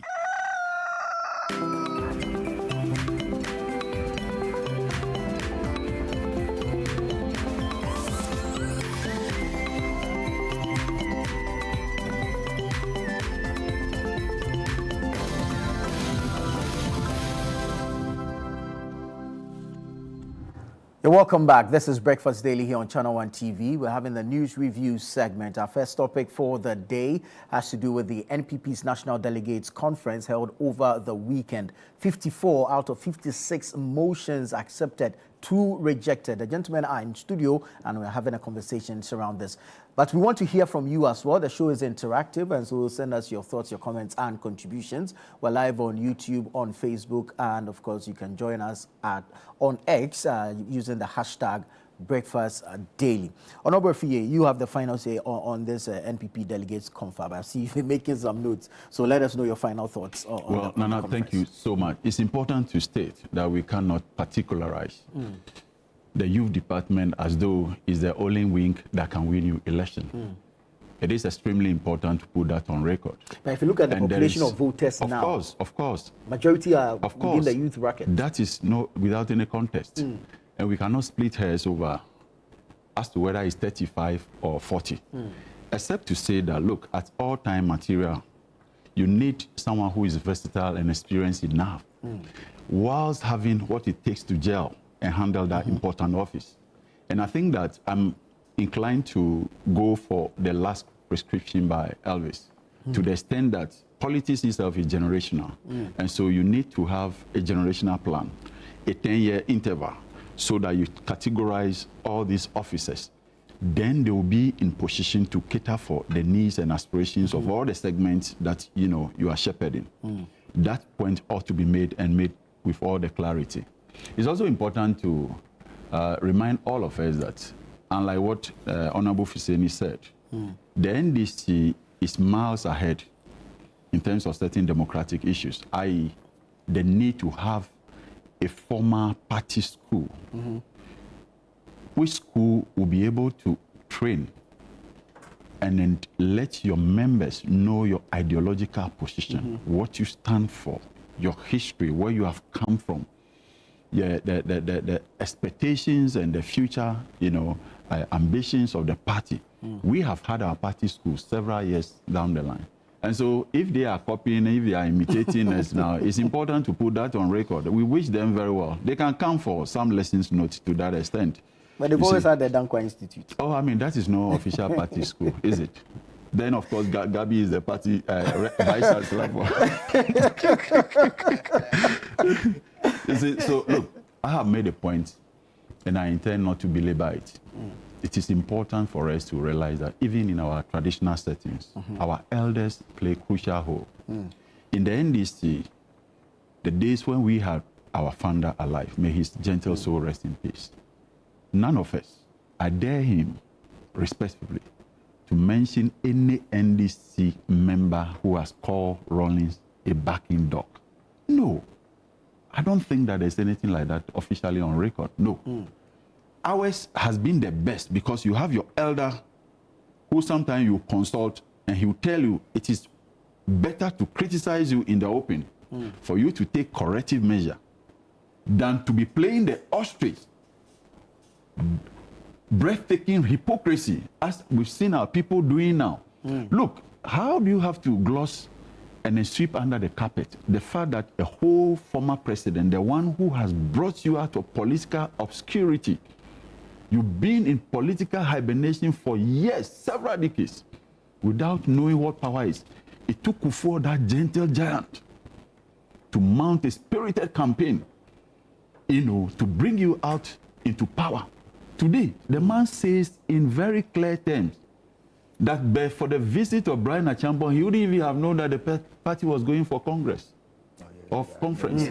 I mean, come on. For me, that for me is the height of disrespect. Let's deal with the conference and then let's wrap up. But you see, before I come to my last take on the conference, the Honorable made a point that they have taken certain painful decision and it's nearing to the benefit of the NDC in terms of the economy.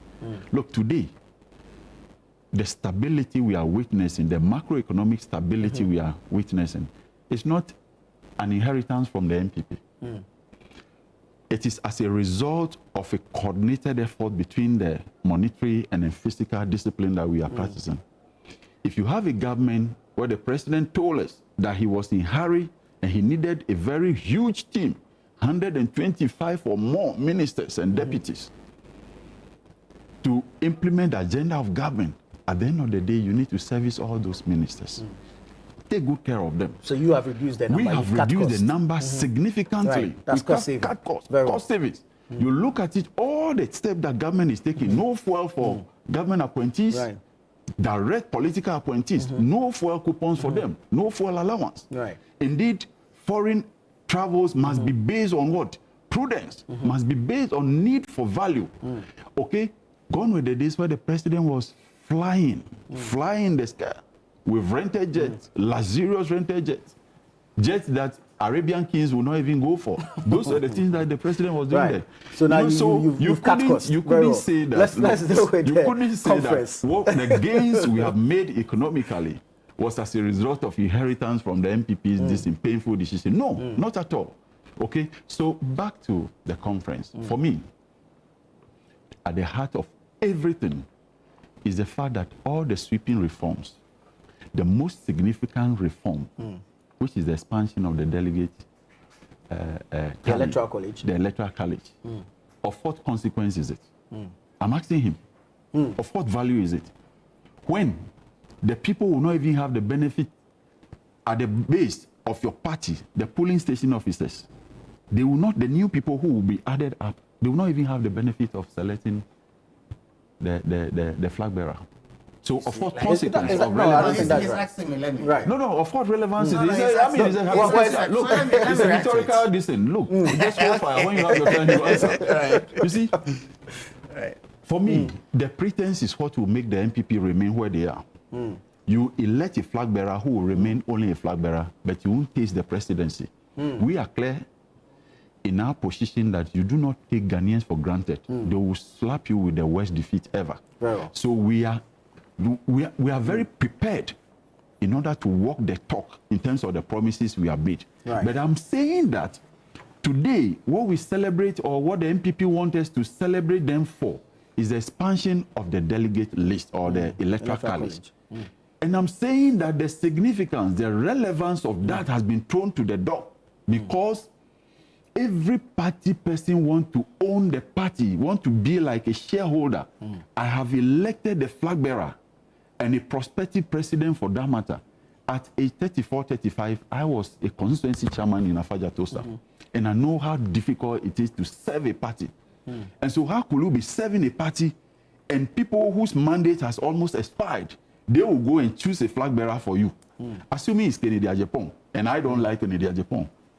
Assuming it's Bamia, and I don't like Bamia, how am I going to work to ensure that the flag bearer becomes this thing? These are the issues, the salient issues that they are running away from. That is why I'm saying that if you are a youth in the MPP, please take your CV and start working to the 24-hour economy secretariat. You will get a job under Mahama. We don't discriminate. Thank you. Do not let me explain. Thank you. Let me just explain. Briefly, in about a minute. Like every legislation, there's a sunset clause. Right. And in I ran up to yesterday. I mean, we had done the Michael Quay, we had done the Frank Davis. They had received petitions that suggested that, given the state of our party today, the right thing would be to have in place a leader. I mean, given the structure is in place, and the mandate of the current structure starts finishing in March of next year. So the people they do actually have the mandate to take decisions on the party's behalf, and that's exactly what we're doing. The sunset clause that we actually put to Congress on Saturday says that, look, for all the expansions that we are doing, those who do not have to go to elections to be added onto the electoral roll. You don't have to go to elections to identify somebody as a former member of parliament, or a former minister, or a former MMD. You don't. We know them. So they are going to be incorporated into the album in the lead up to the presidential election. But the two who have to be added at the polling station, who actually have to go through a contest to be there,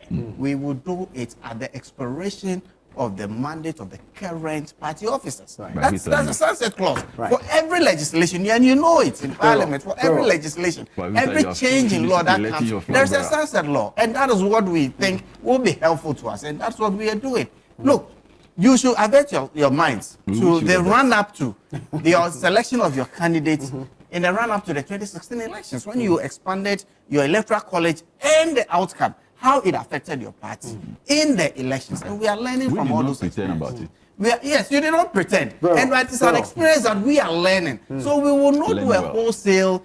We are saying that, look, our ultimate goal is to get to one man, one vote. But before we get there are structures that we need in place. And that's what we are working towards. It's just a matter of time. A few messages coming in here. This one says, did Honorable Frank Efie really listen to the speech of former Vice President Bawumia? He shouldn't twist his words. He should listen carefully for a critical analysis. In Bawumia's voice, if nothing is done, we, the NPP, will not forget. Period. He says. No wonder NDC has a propaganda office at their headquarters. This is from William Amojedu in Bonkatamanso. Master Planner Jr. is a policy analyst from Kintampo, and he says it was a pleasure meeting Honorable Issa for the first time at UPS. That's right. Good morning. President Mahama is in opposition, said when he wins power, he will investigate and prosecute all people involved in election violence in Techiman South, Ayawaso West, and others, but he didn't see anything wrong with that. Today, Dr. Bawumia is saying he will also investigate and deal with those involved in the election violence, and you say what? Please don't choose and pick. You can't dictate what Dr. Bawumia should say. In Techiman South, it was the military that did the shooting and not NPP, so you can deal with the military. You are in the 7th month and you can prosecute those involved in any elections violence. We will also surely deal with the NDC thugs when power shifts. That's from Master Planner. All right. Just to chip in there, the IGP has presented the report on the 2020 and 2024 election violence to the president. We are waiting for him to make it public so that we know what's in there. But let's deal with the issue of illegal mining. We've seen Task Force A, Task Force B. We've seen announcements on tracking excavators, registration of excavators. Now the Minister for the Interior is directing that people who obstruct the work of the task force should be arrested and dealt with. Are we making headway with the fight against illegal mining? Nana, what's the minister telling us? People who obstruct the work of the task force will be dealt with. How many task forces has it got? And whose responsibility is it to fight this menace? You see, the last couple of weeks, I've been surprised though. Honorable Dr. Hannah Louisa Bisu. What's her role? She manages a fund that is supposed to reduce the impact of illegal mining on our environment. What's her business arresting illegal miners? Is she feeling that there's something happening where the mining activity is actually taking place, that she is being left out? Or is she also going in for her loot or her share? I mean, what's her role? I've seen her in some helmets, some war gear, in there arresting people, asking them to pose, hold hands, handcuffing people. And I'm wondering, has she got what it takes? What if there is some gunfire? And has she got what it takes? What is she doing in the forest? Last week, we heard Yoko go out and mention the national organizer of the NDC.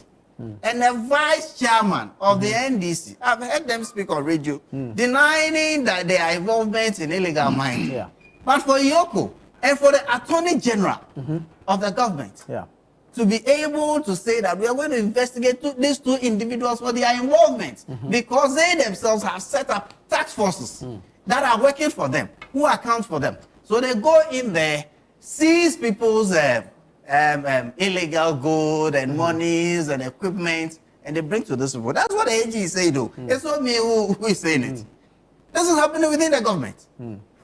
Today it is blue, tomorrow it's green steels, tomorrow it's another. The minister himself, how many bodies has he not set up? How many bodies has the minister not actually set up? And now he's telling us that those who are illegally obstructing the work of fighting illegal activity. What incompetence? This is what they told us. When I read this or heard this, the first thing that came to my mind is, oh, this is me. Oh, that Abla Rosie, make I can my be there working. Is that what the NDC told us? Sam George was on TV telling us that they could stop the menace within days. Within days. What then happened? Even legislation that was in Parliament, when they were in opposition, oh, when we come, we will just take it out of Parliament. They came and they wanted to tweak it. Is that what they told us when they were in opposition?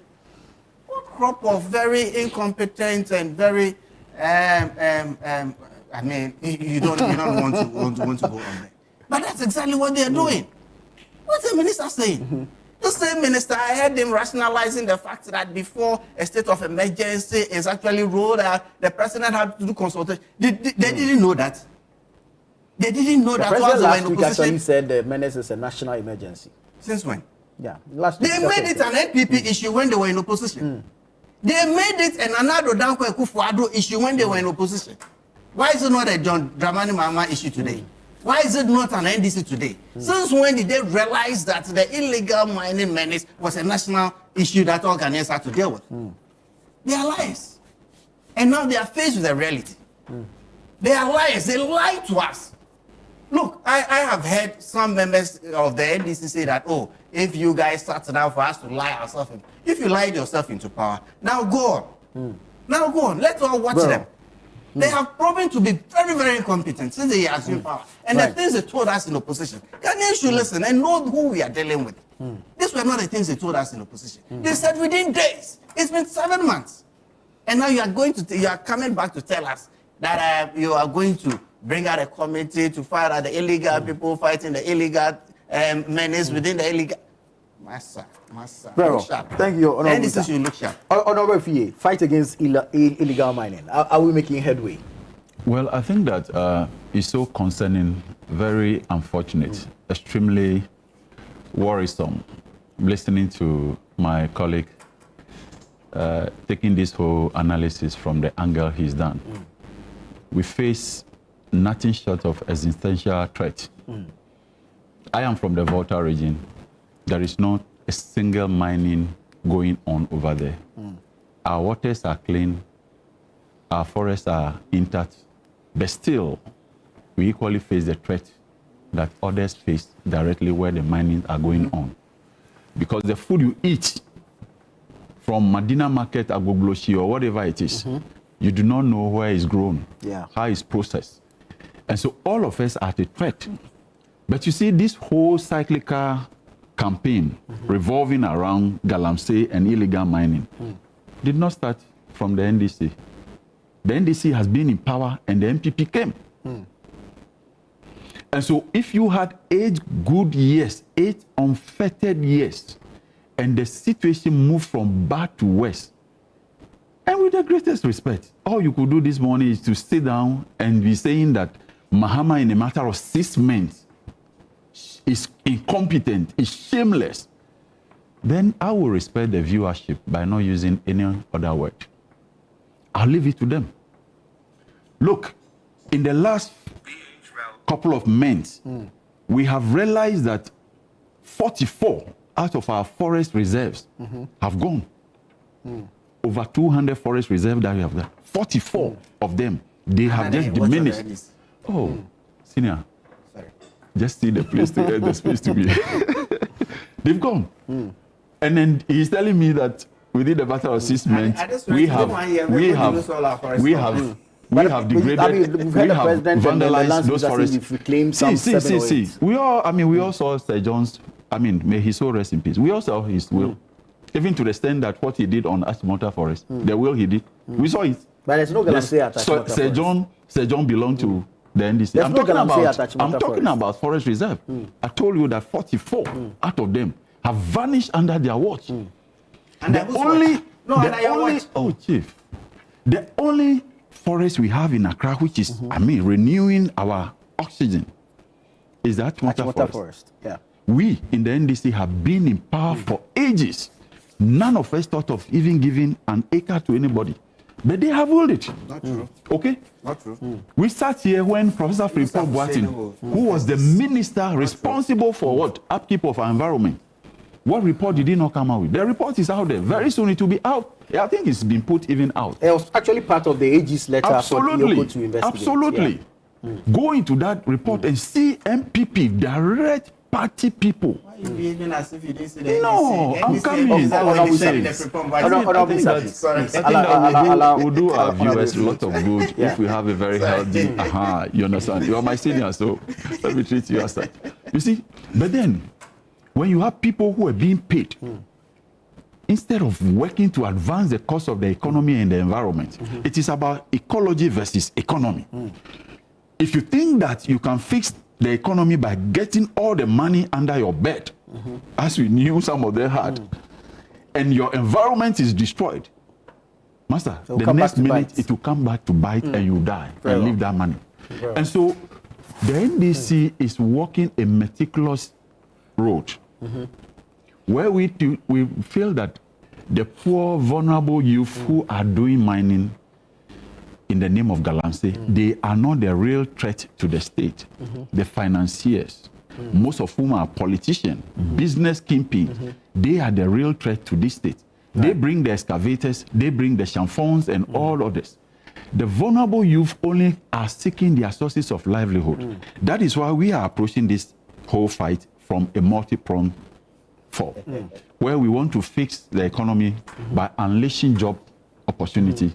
Once you unleash very rewarding job opportunity, you recall these guys from the mines.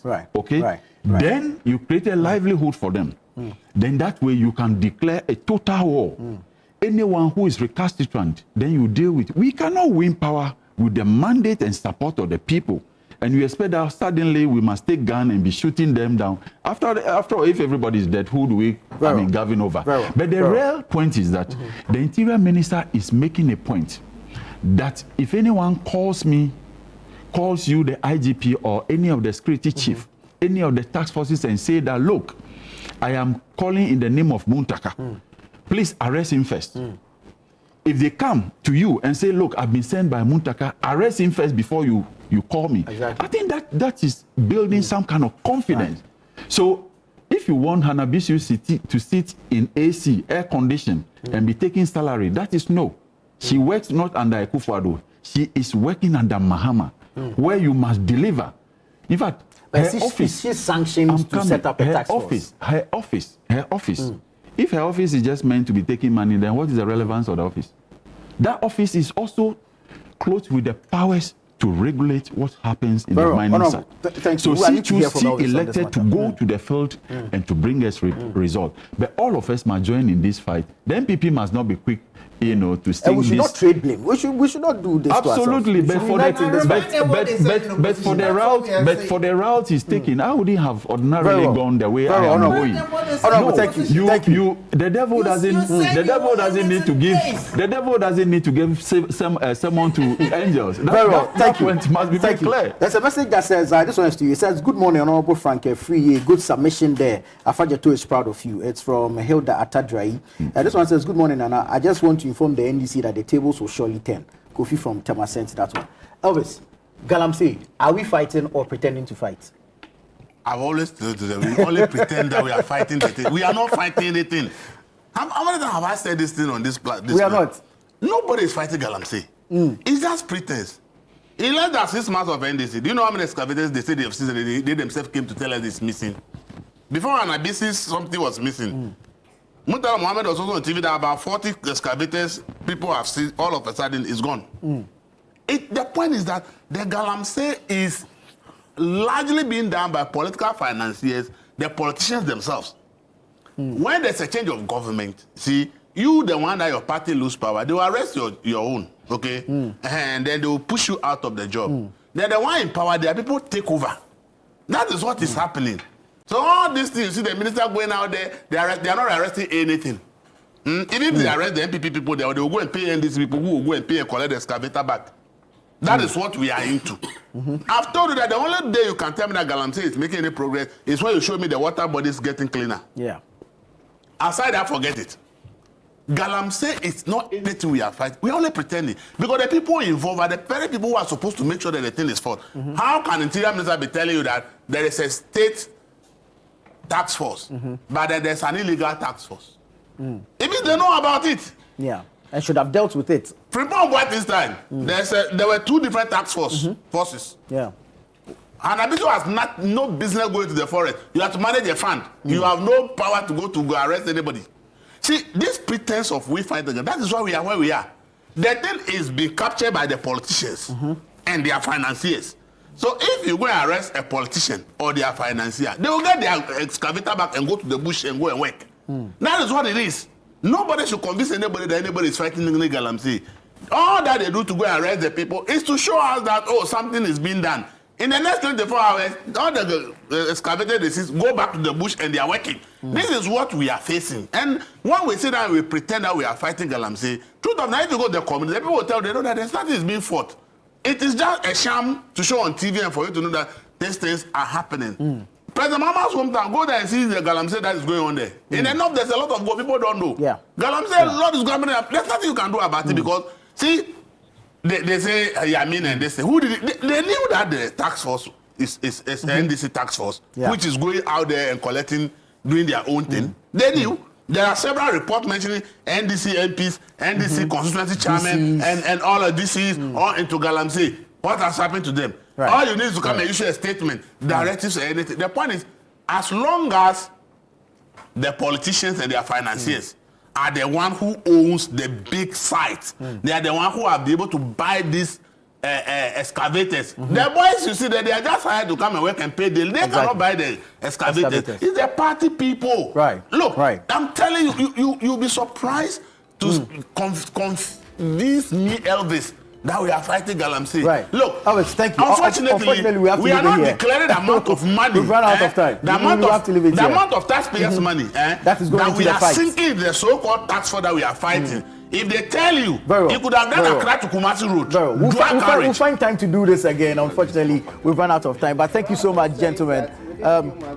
Thank you so much. Thank you so much. This has been the News Review segment here on Breakfast Daily. I am Nanatu Fogwate. Breakfast Daily continues after this.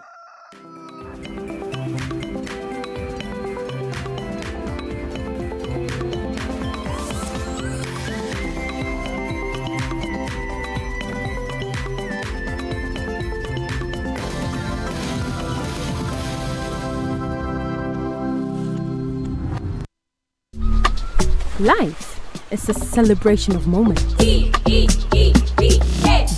and small. The sun is scorching, I'm feeling the heat. With Piva Drink, every moment becomes a refreshing celebration. From the beach to your home, in every corner of your world, Piva Drink adds a burst of refreshment.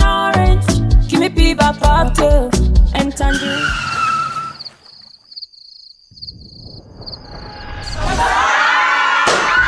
Celebrate every moment with Piva Drink. Refreshment for every occasion. Piva Drink, a taste you will love. P for Piva. This advert is FDA approved. Every day, people have money emergencies. Ma, I need my school fees emergency. Mommy, chop money emergency. Emergency. Catch it. I'm your rent. Emergency. Now, there's a new emergency number in town. More money, challenge and enjoyment. At the top life we got. Dial star 770 hash for all your money emergencies and chop life. Dial star 770 hash for money emergencies and get easy and quick access to your money, loans, and other banking needs. EcoBank, the Pan-African Bank.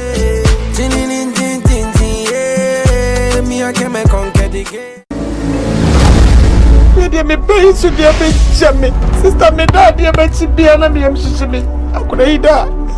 Me many tea o some me saka me se. Me ida so te. Sika, se dia so demo. Hwe, juju so wo mo. Bag de ho dia. Me ba bi free. So what you bag na ma. Mo na me hwehwe. Wow. Sasa me nya kwanfo bi e na na mo sole o. Hey!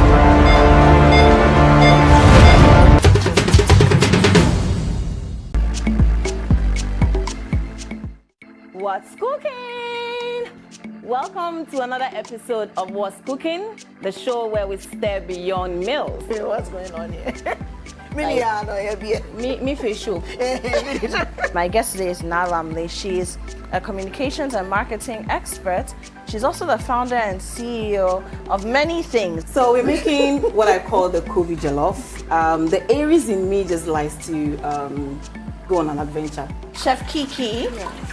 I saw that you're working on some chicken. What were you doing with it? So I was marinating the chicken so that we have all the seasoning flavors incorporated into it. And then when you put it in the oven, all the juices, the flavors, they burst out, and you have a better, meal. You'll be able to imagine enjoy if it Chef better. Kiki is your teacher. Oh my God, her voice is like music to my ears. Jollof, you can't just use any rice. Otherwise, it will show you Pepe. Literally. What's cooking? Cause you're right on time. Yes, I'm right on time to eat some jollof.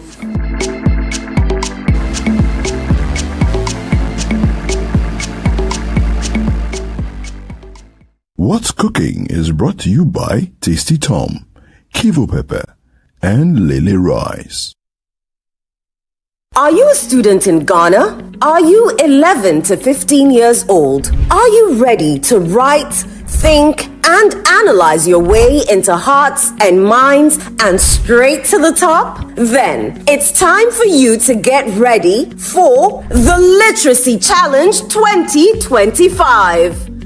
For Level 1, this year's big essay topic is, in not less than 600 words, discuss the effects of climate change on agriculture in Ghana. What challenges do these effects create for individuals, families, communities, and the nation? Suggest practical solutions to help all Ghanaians mitigate these challenges. Your essay must be in your own handwriting. It must be endorsed by a parent or a guardian. Add your full contact details. Deadline, Saturday, 26th July 2025. Submit entries to the front desk of Channel 1 TV or City FM, or mail to P.O. Box GP 14123 Accra Central. If you make it to Level 2 and go on to win Level 3, you will win 10,000 Ghana cedis cash, a glitzy trophy, and bragging rights as the most outstanding all-round student in Ghana. So,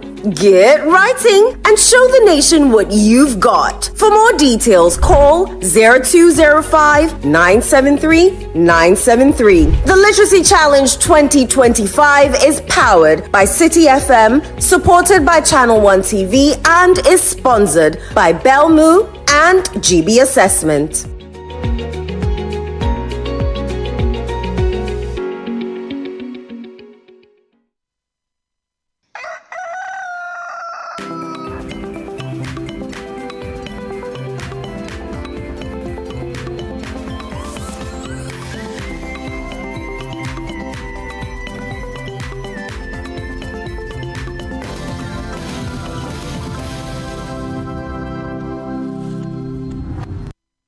Still Breakfast Daily, and once more, good morning from us. My name is Chris Carter, and I am Philip Nealata. Chris, we've missed you on the show. Where have you been?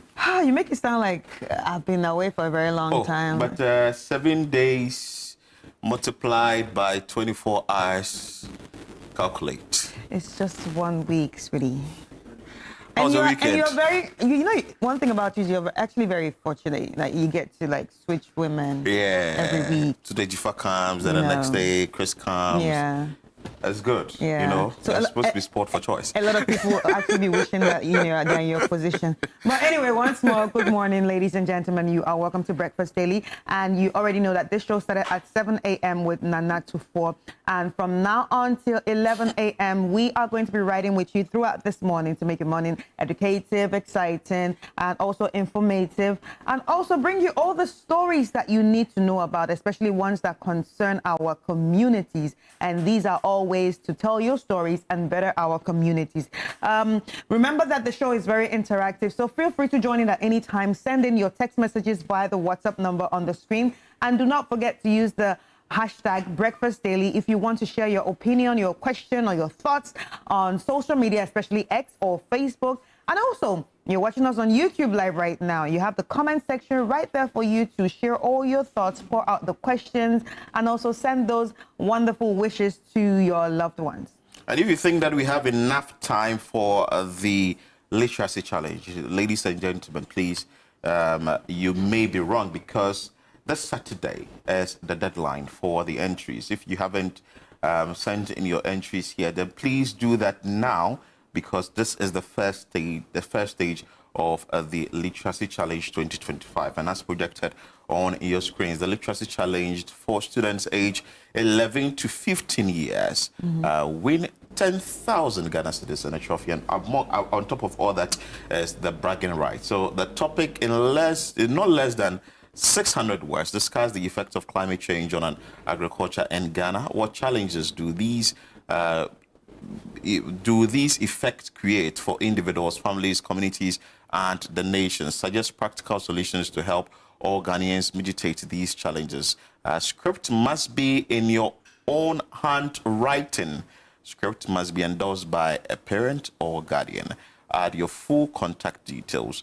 And the Literacy Challenge, P.O. Box GP 14123, Accra Central. You can drop it in that mail, and it can be brought to us here at Channel 1 TV or City FM. But you can as well drop it at the front desk of City 97.3 FM at Adabraka, behind the Adabraka Police Station, or Channel 1 TV at Tesano in Accra. All right. And remember that the Channel 1 News app is on Google Play Store. You definitely do not want to miss on this one, especially if you're a big fan of Channel 1 TV and you still want to be locked on or hooked on to the news wherever you are, or all our programs wherever you are in the world. All you need to do is, go on your Google Play Store and then download the Channel 1 News app. Download the Channel 1 News app, and then you can be hooked to us anywhere at any time. All right? You do not want to let this slide. So just join us on Google Play Store, and then you can get to watch us from everywhere at any time. Very important. You need that information, and not the information note. I'm sure if you haven't watched the Volunteers TV show yet, then please join the Volunteers TV show, where it airs every Sunday, 6:30 p.m. It's a TV series by Global Volunteers Corps that seeks to uncover powerful stories of service, sacrifice, and hope. So make sure that you watch it and get yourself into the space where you'd want to volunteer for the country, Ghana. Chris. All right. Trends. Let's get into the trends. So yesterday, as I picked up my phone and I was just scrolling through Facebook, I saw like a favorite poster of mine. He's a very good friend, but he's always very funny on social media. He was, talking a lot about Marcus Rashford. And I was like, what's happening? What's happening to Marcus Rashford? And only to find out that it's not just him that was posting about Marcus Rashford.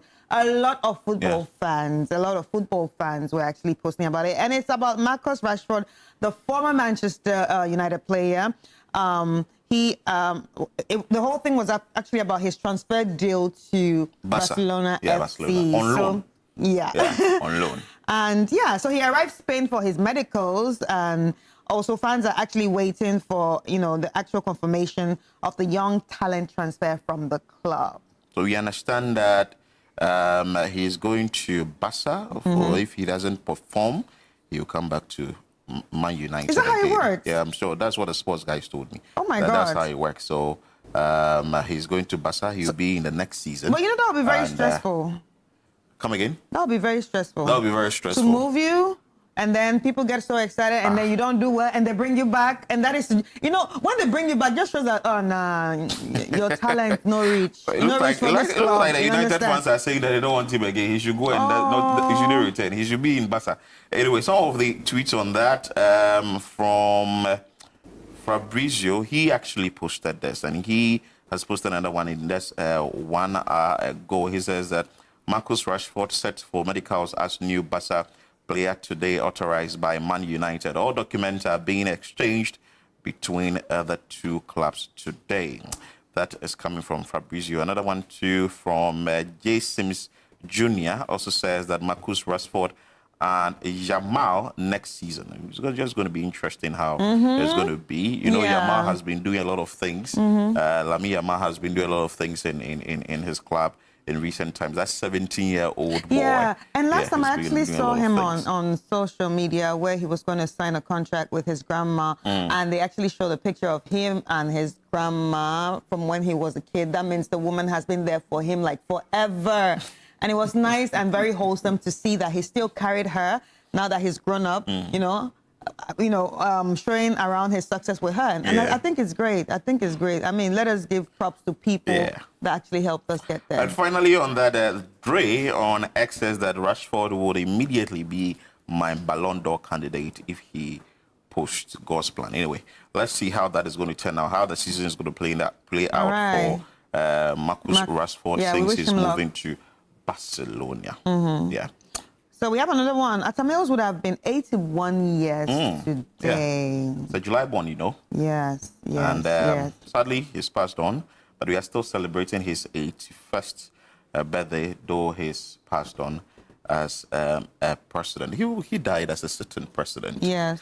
That was a very sad day. The entire country couldn't come to terms with his death. But anyway, we still remember him as the Asumdwe Hini. He was like, he's the Asumdwe Hini. He wants peace and everything as a president. So that is it with Atta Mills. Yeah, so happy posthumous birthday to him.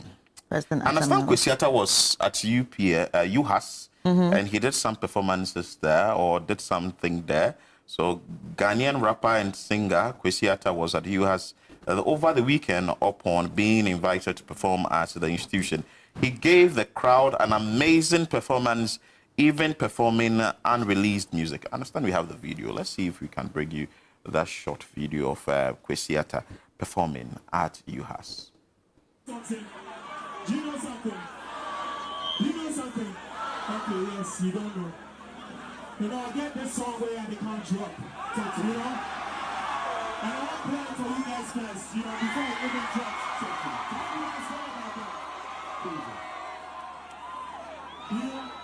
So can you guys do me a favor? If the song will move you, make you just dance. You feel me? Yeah. Are you ready? Yeah. Are you ready? Yeah. Okay, DJ Maker. Ladies and gentlemen, this is the TV. You take this one, you'll see it.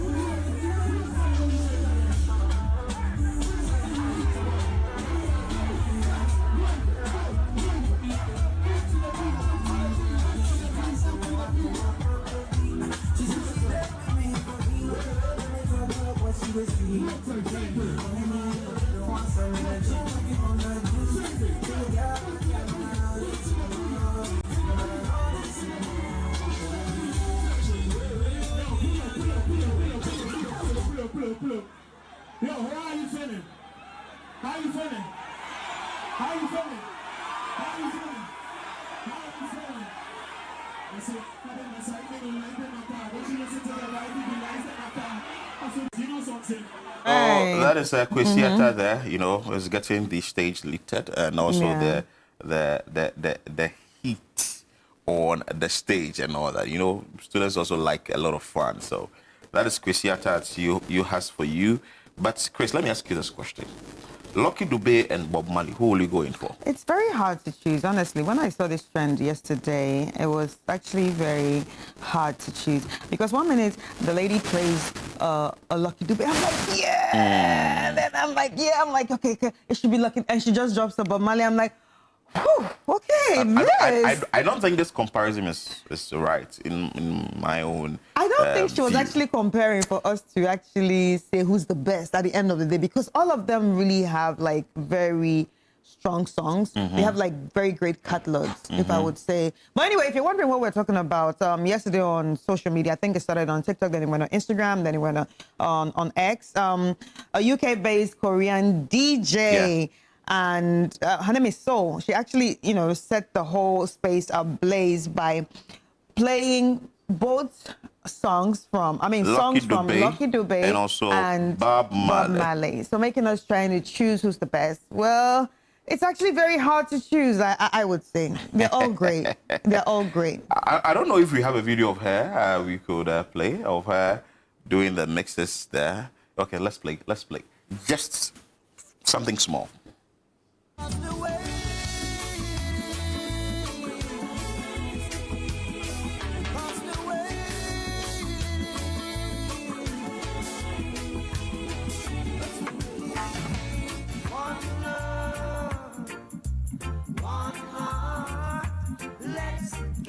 Together and feel alright. On that breeze.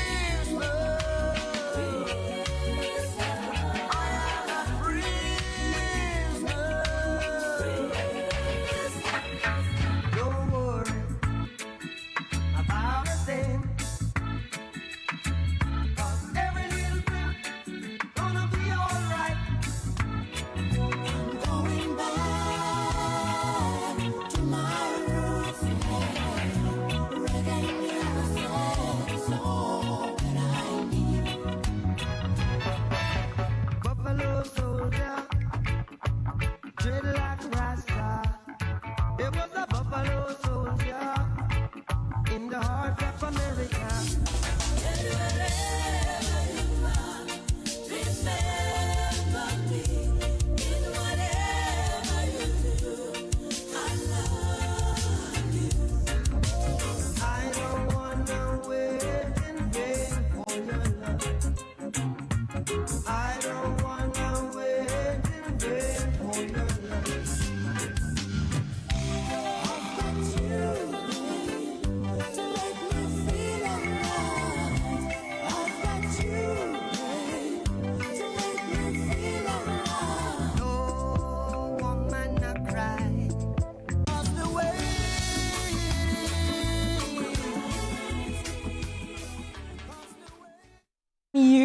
Can you choose? No, you can't. Can you choose? No. If we were you, would you be able to choose? No. Let's be realistic. You see how hard that is? 1 minute you're like, oh, it's Lucky. Then another minute you're like, It's Mali. it's Mali. 1 minute you're like, it's South Africa. Next minute you're like, no, it's Jamaica taking this. But at the end of the day, I think they all have great music, so very well. great catalog. Yeah. And yeah, like I was saying, I think Lucky actually has a sound about. There's this sound that you know that okay, this is Lucky. Yeah. And it's nice.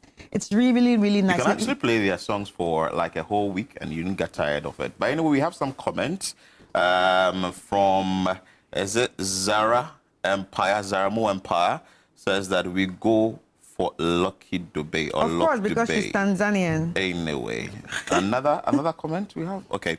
This from Own Race says both artists are legends, like we indicated. You can't compare.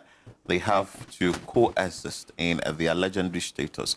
Rest in peace to both. Right. And we have the guy Great K. Bob Marley has got more international recognition and his music is more relatable, but Lucky hits your soul and takes you down memories with melodies. Engineer Abdullah Mahama is watching and he sent you a message. He said, Bob Marley is the greatest of all times, please. Anyway, I'm sure he's been listening a lot. Right. Anyway, you should do a video and post it to you. We'll see how best we can go about it. But that's what we have for you. Trends, let's bring you the video of the day.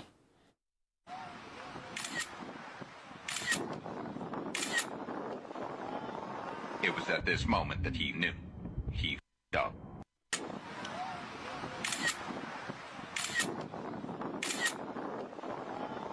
It was at this moment that he knew. He f***ed up.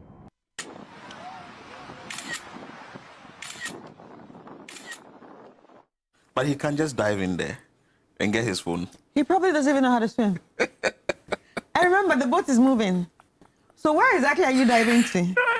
Interesting. But you know it happens, right? Yeah. You see, Yeah, it you can be happen. holding two things and you don't know which one you drop. You can Yes. even have a paper and money, and you can mistakenly drop the money instead of the paper. So, Who wants to drop money in front of me? well, let's see how that is going to be.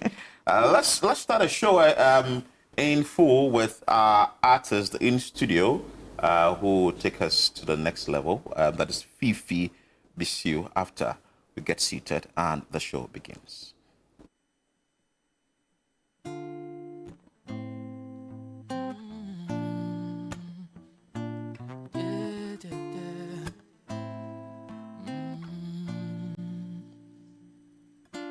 Pretty girl, you're just one of a kind. A sweet thing, I just want you to decide. You're my sunshine in every beat I day, and I'll love you in every little way. Oh, pretty girl, you're just one of a kind. A sweet thing, I just want you to decide. You're my sunshine in every beat I day, and I'll love you in every little way. Wonder if I'm spending my whole life in these arms of love. Feels like I'm in heaven and paradise, oh angel from above. Run, run, baby, to me now, now. Oh, the way the air we are, Mr. Girl. Come, come, baby, to me right now. Only you can quench this fire. Oh, pretty girl, you're just one of a kind. Oh, sweet thing, I just want you to decide. You're my sunshine in every beat I day, and I love you in every little way. Oh, pretty girl, you're just one of a kind. Oh, sweet thing, I just want you to decide. You're You're my sunshine in every bitter day, and I'll love you in every little way. All I need is loving and hugging, touching and kissing under this moon.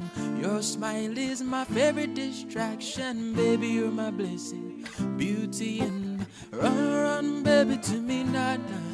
Oh, the way the air we am a star girl. Come, baby, to me right now. Only you can quench this fire. Pretty girl, you're just one of a kind. A sweet thing, I just want you to decide. You're my sunshine in every bitter day, and I love you in every little way.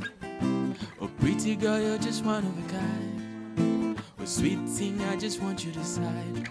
You're my sunshine in every bitter day, and I love you in every little way.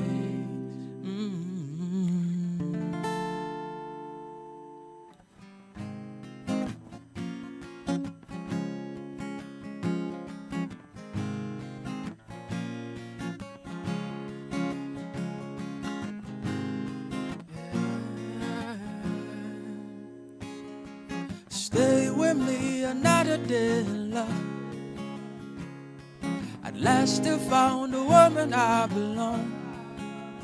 Where my summer boo, a million years and more.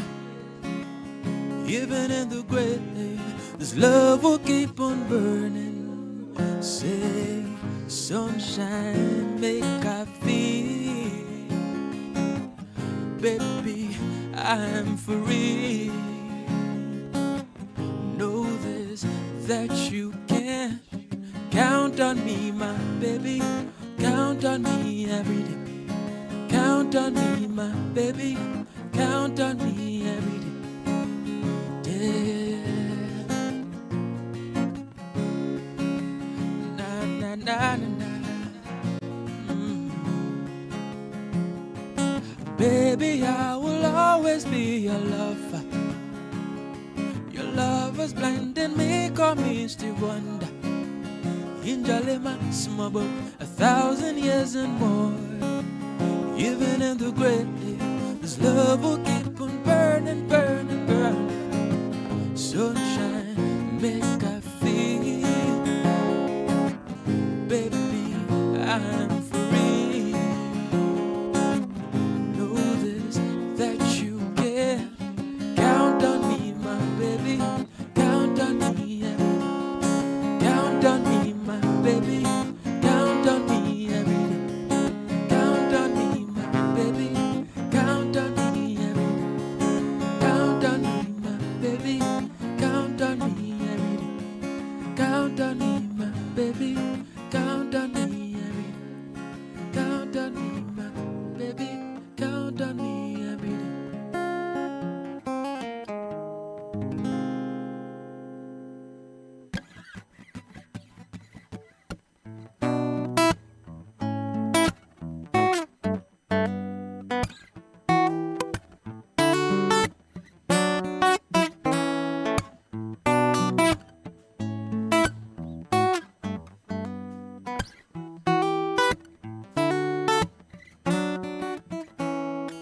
On my way, on the east side, on my way. Make you know they give up, no they shiver. You know I'm on my way. In it there, baby, I didn't realize I'm on my way. I know you not go give up with the distance. You know I'm on my way. Anyhow it goes, Monday on the road. And I'll be there in a couple of days. No distress, I'll be on my way. Anyhow it goes, Monday on the road. I'll be there in a couple of days. No distress, I'll be on my way. On my way, on the east side, on my way. Make you know they give up, no they shiver. You know I'm on my way. On my way, on the east side, on my way. Make you know they give up, no they shiver. You know I'm on my way. I take you step by step, I do waka waka. I move day by day to see my lover. I know say you be dancing in your tears. My baby look around, I'm just here. I know you miss me, girl, in this lonely world. Sweet lovely voice, they ring the bell. There's no place I'd rather be, only in the arms of my sweet queen. Anyhow it goes, Monday on the road. I'll be there in a couple of days. No distress, I'll be on my way. Anyhow it goes, Monday on the road. I'll be there in a couple of days. No distress, I'll be on my way. On my way, on the east side, on my way. Make you know to give up, know to shiver. You know I'm on my way. On my way, on the east side, on my way. Make you know to give up, know to shiver. You know I'm on my way. Yeah.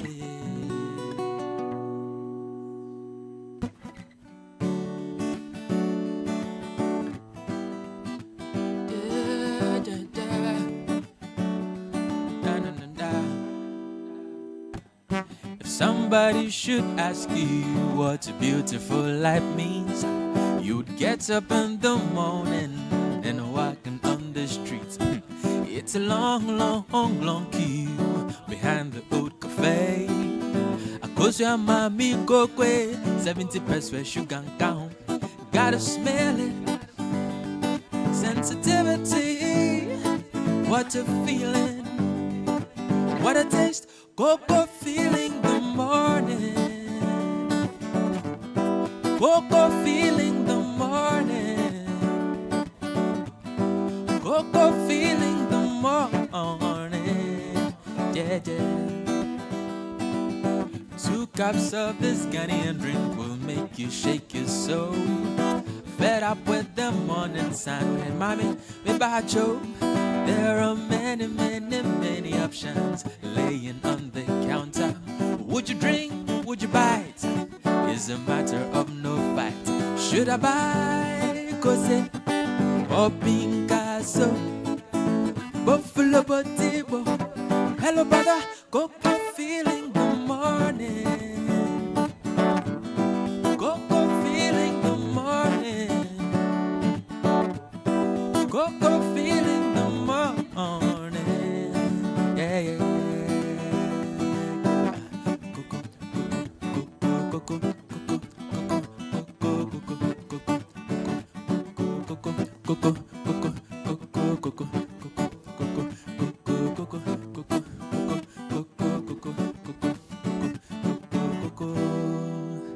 Cocoa feeling the morning.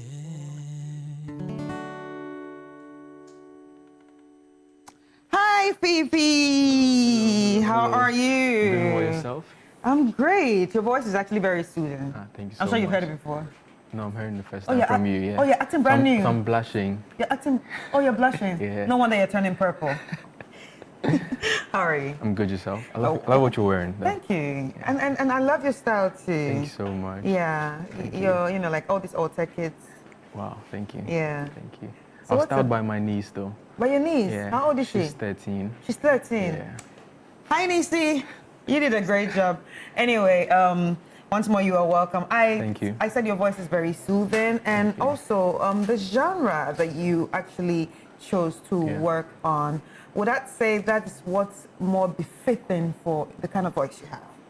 Yeah, I think so. I think You think so? Yeah. I'm an Afro soul musician, Mhm. so I like to pierce into the soul of people when I'm singing. I like my music to go deeper into people's minds and soul. So that's why I have a soothing voice. That's why I sing with a sexy voice. You know? A sexy voice. You call that a sexy voice. Wow. You're going to do something for me later on, maybe Yeah, a sure, freestyle. sure. So let's see how sexy it can get. Sure. And you teach me how I can also have that sexy Exactly. voice. All I'm right. here for you. All right, so how long have you been singing for? Since I was little. Mhm. My dad was. I grew up in that house where my dad. You wake up early morning and be hearing music playing in the house. So I Mm. started singing at a very younger age, Mhm. and then, but professionally, it has been like 4 to 5 years. 4 to 5 Yeah. years. And how do your parents actually feel about it, especially your dad being the one that plays music in the house? Yeah, my family is a music-loving family, so Right. they're always So, supporting me yeah. and stuff. Yeah. So there was no problem? No No, problem. no. Oh my God, you got to read your books. Yeah. Especially when I'm making noise at home playing my Mhm. guitar, then they're angry. Like, Yeah. especially Then in the that comes- afternoon. Yeah. All right. All right. So who actually inspires you musically? When you look at your journey, who actually inspires you musically? I'll just mention two for now: Johnny Drill and Fireboy. Right. Yeah. Fireboy? Yeah. Fireboy doesn't do the kind of song that you do, so how does he inspire you? Not music, not his style of singing, but his personality. Yeah, I like his personality. Right. Okay, so what is it about Fireboy that you have taken to say, okay, I like this and I want to also incorporate it in what I do? The way he performs on stage and the way he takes his time to craft himself, his brand and all that. I like that about him. Right. I can't ask you about Johnny Drill because I already know what you're taking from Johnny Drill. Yeah, because I think he also does the genre that you also do, which is actually lovely. Well, Johnny also did a lot of covers. Did you also do a lot of covers? Yeah, I have covers. Yeah, I have a lot of covers online. Yeah. How important is a cover to you or someone like you that sings like you? Well, with the covers, you can handpick the songs that work well with your voice. Right. So then you can sing your world, and everybody knows the potential of your voice. And so that's what covers help you do. Yeah. All right. So how many songs do you have? Now I have 3 songs out. 3 songs out. And where can people reach out? Okay, so on social media, it's just Fifi Bissu. Fifi FII_Bissu. Bissu is BISSUE. Yeah. Just like tissue, but with a B. Yeah. All right. Are people actually listening? Yeah, people are listening. I have a new song out called Count on Me. Count on Me. People love the song. I mean, they always think they have a soothing voice. Yeah. So, And the numbers are good on the streaming platforms? Yeah, it's going. All right. Slow but sure, but we're getting there. All right. So what are the streaming platforms that people can actually go and visit? On Spotify, Audiomack, Apple Music, Boomplay. Everywhere. It's actually everywhere though. YouTube Music, everywhere. Yeah. Right. It's called Count on Me. Count on Me. Yeah, Fifi Bissu. Did you actually perform it here? Yeah, that was the 2nd song. Okay. Yeah. Right. That's nice. Thank you. Okay. It was actually nice having you on the studio, but before we go, give me a little some, for the freestyle. So you bring the sexy voice. Yeah.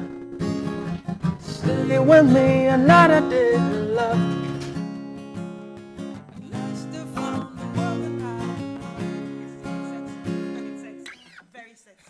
I like that you actually admit that you have a sexy voice. So yeah, it's sexy. Approved. Anyway, ladies and gentlemen, we've been speaking to Fifi Bissu, and it is so wonderful to, speak to him. So yeah, anyway, all I want to ask you to do is go out there and support him. Although he's starting his music journey, it's actually very important for us to, support them in the best ways we can. If you cannot give them handouts, if you cannot say, let me sign you to this record label, all you need to do is go out there on all streaming platforms and then play their music, stream their music. I didn't say download for free. Stream their music so they can have some coins too to, put in their craft. Ladies and gentlemen, up next, we are going to be talking about the Literacy Challenge. And the Literacy Challenge is in the corner and the deadline is this Saturday. So we are going to be having a conversation on literacy. So all you need to do is sit back, relax, and let's take a quick break. We'll be right back. Are you a student in Ghana? Are you 11 to 15 years old? Are you ready to write, think, and analyze your way into hearts and minds and straight to the top? Then it's time for you to get ready for the Literacy Challenge 2025.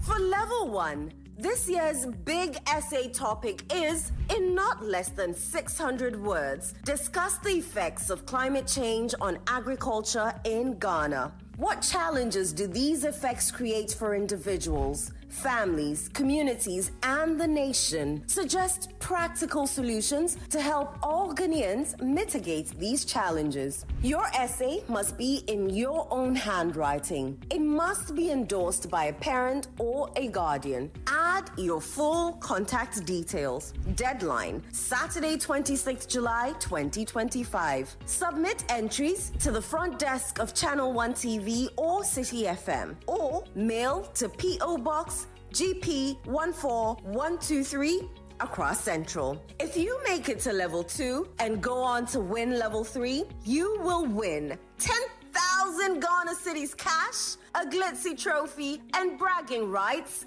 as the most outstanding all-round student in Ghana. So, Get writing and show the nation what you've got. For more details, call 0205 973 973. The Literacy Challenge 2025 is powered by City FM, supported by Channel One TV, and is sponsored by Belmu and GB Assessment.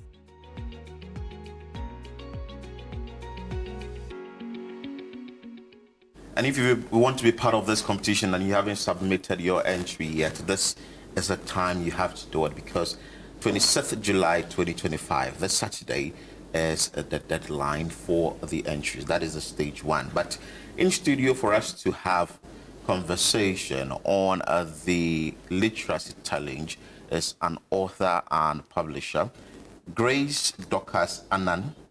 Good morning. Good morning. How are you doing? I'm very well, thank you. You are an author and publisher. That is what you do full time. Yes, And an currently. organizer, actually. Organizer? Yeah.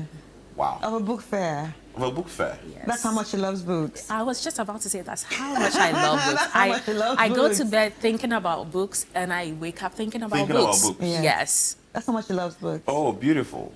And for how long have you been thinking about books? I would say for a very long time, I just had to get to the point where I would say I genuinely love this. So I'm going to, quit my 9 to 5 and then do this, yes, full time. But if I can remember, I've always loved, I was an avid reader. Yes, so I've always loved books. People say I want to write novels. Others will say that I want to write for a specific group. What is the type of writing when it comes to, is it for children? Is it for adults? What exactly are you looking at for, like in the environment and all that? Oh, I must say that I'm a very good novelist, but I love children's books. Just because it ends in hope. And the tone of the voice, so my audience is just children, and from early readers to proficient readers. Those are the range that I stick with. And with this, with what you write, what do you look out for? Is it that, I understand you do something like climate. Yes, I do. I do love stories in general, but I stuck with climate change just because we only hear it in classrooms, and on TV it's always for the adults. It's quite very technical. So I was thinking, what's a very fun way to not make it very daunting for the children in the classroom to still learn about the environment, but put it in a fun, very chilled way, but still relaying the message of the climate crisis that is ongoing. And so I made a conscious effort to just stick to writing about climate, and currently I have 3 books centered on that. Yeah. Yes. I've actually read one of your books. You actually read one book, the TikTok Tree. I read that. I'm one really, of the That's my books. favorite book. Yeah, I've actually read one of the books, and I remember attending her event, and then I was one of the readers that day. So I read for the kids and talking about the book about climate change. I think you have done really well with that, because we're not only looking at the one I read. We were not only looking at the effects of climate change. We're also talking about water. Saving water. I can remember, saving water. So you wearing the whole SDG ring, I'm like, okay, she knows what she's doing. She knows what she's doing, and she knows what she wants to focus on. But when you look at, the topic that we have for our literacy challenge, right? How does that make you feel, and how important is it for today's kids? I was actually swooning in joy that even though it was an essay competition, this particular topic was chosen, because generically, people write about your travel days, either your summer vacation, letters to friends, essays, but this was very well picked because we are peaking the season of the crisis, when it comes to climate change.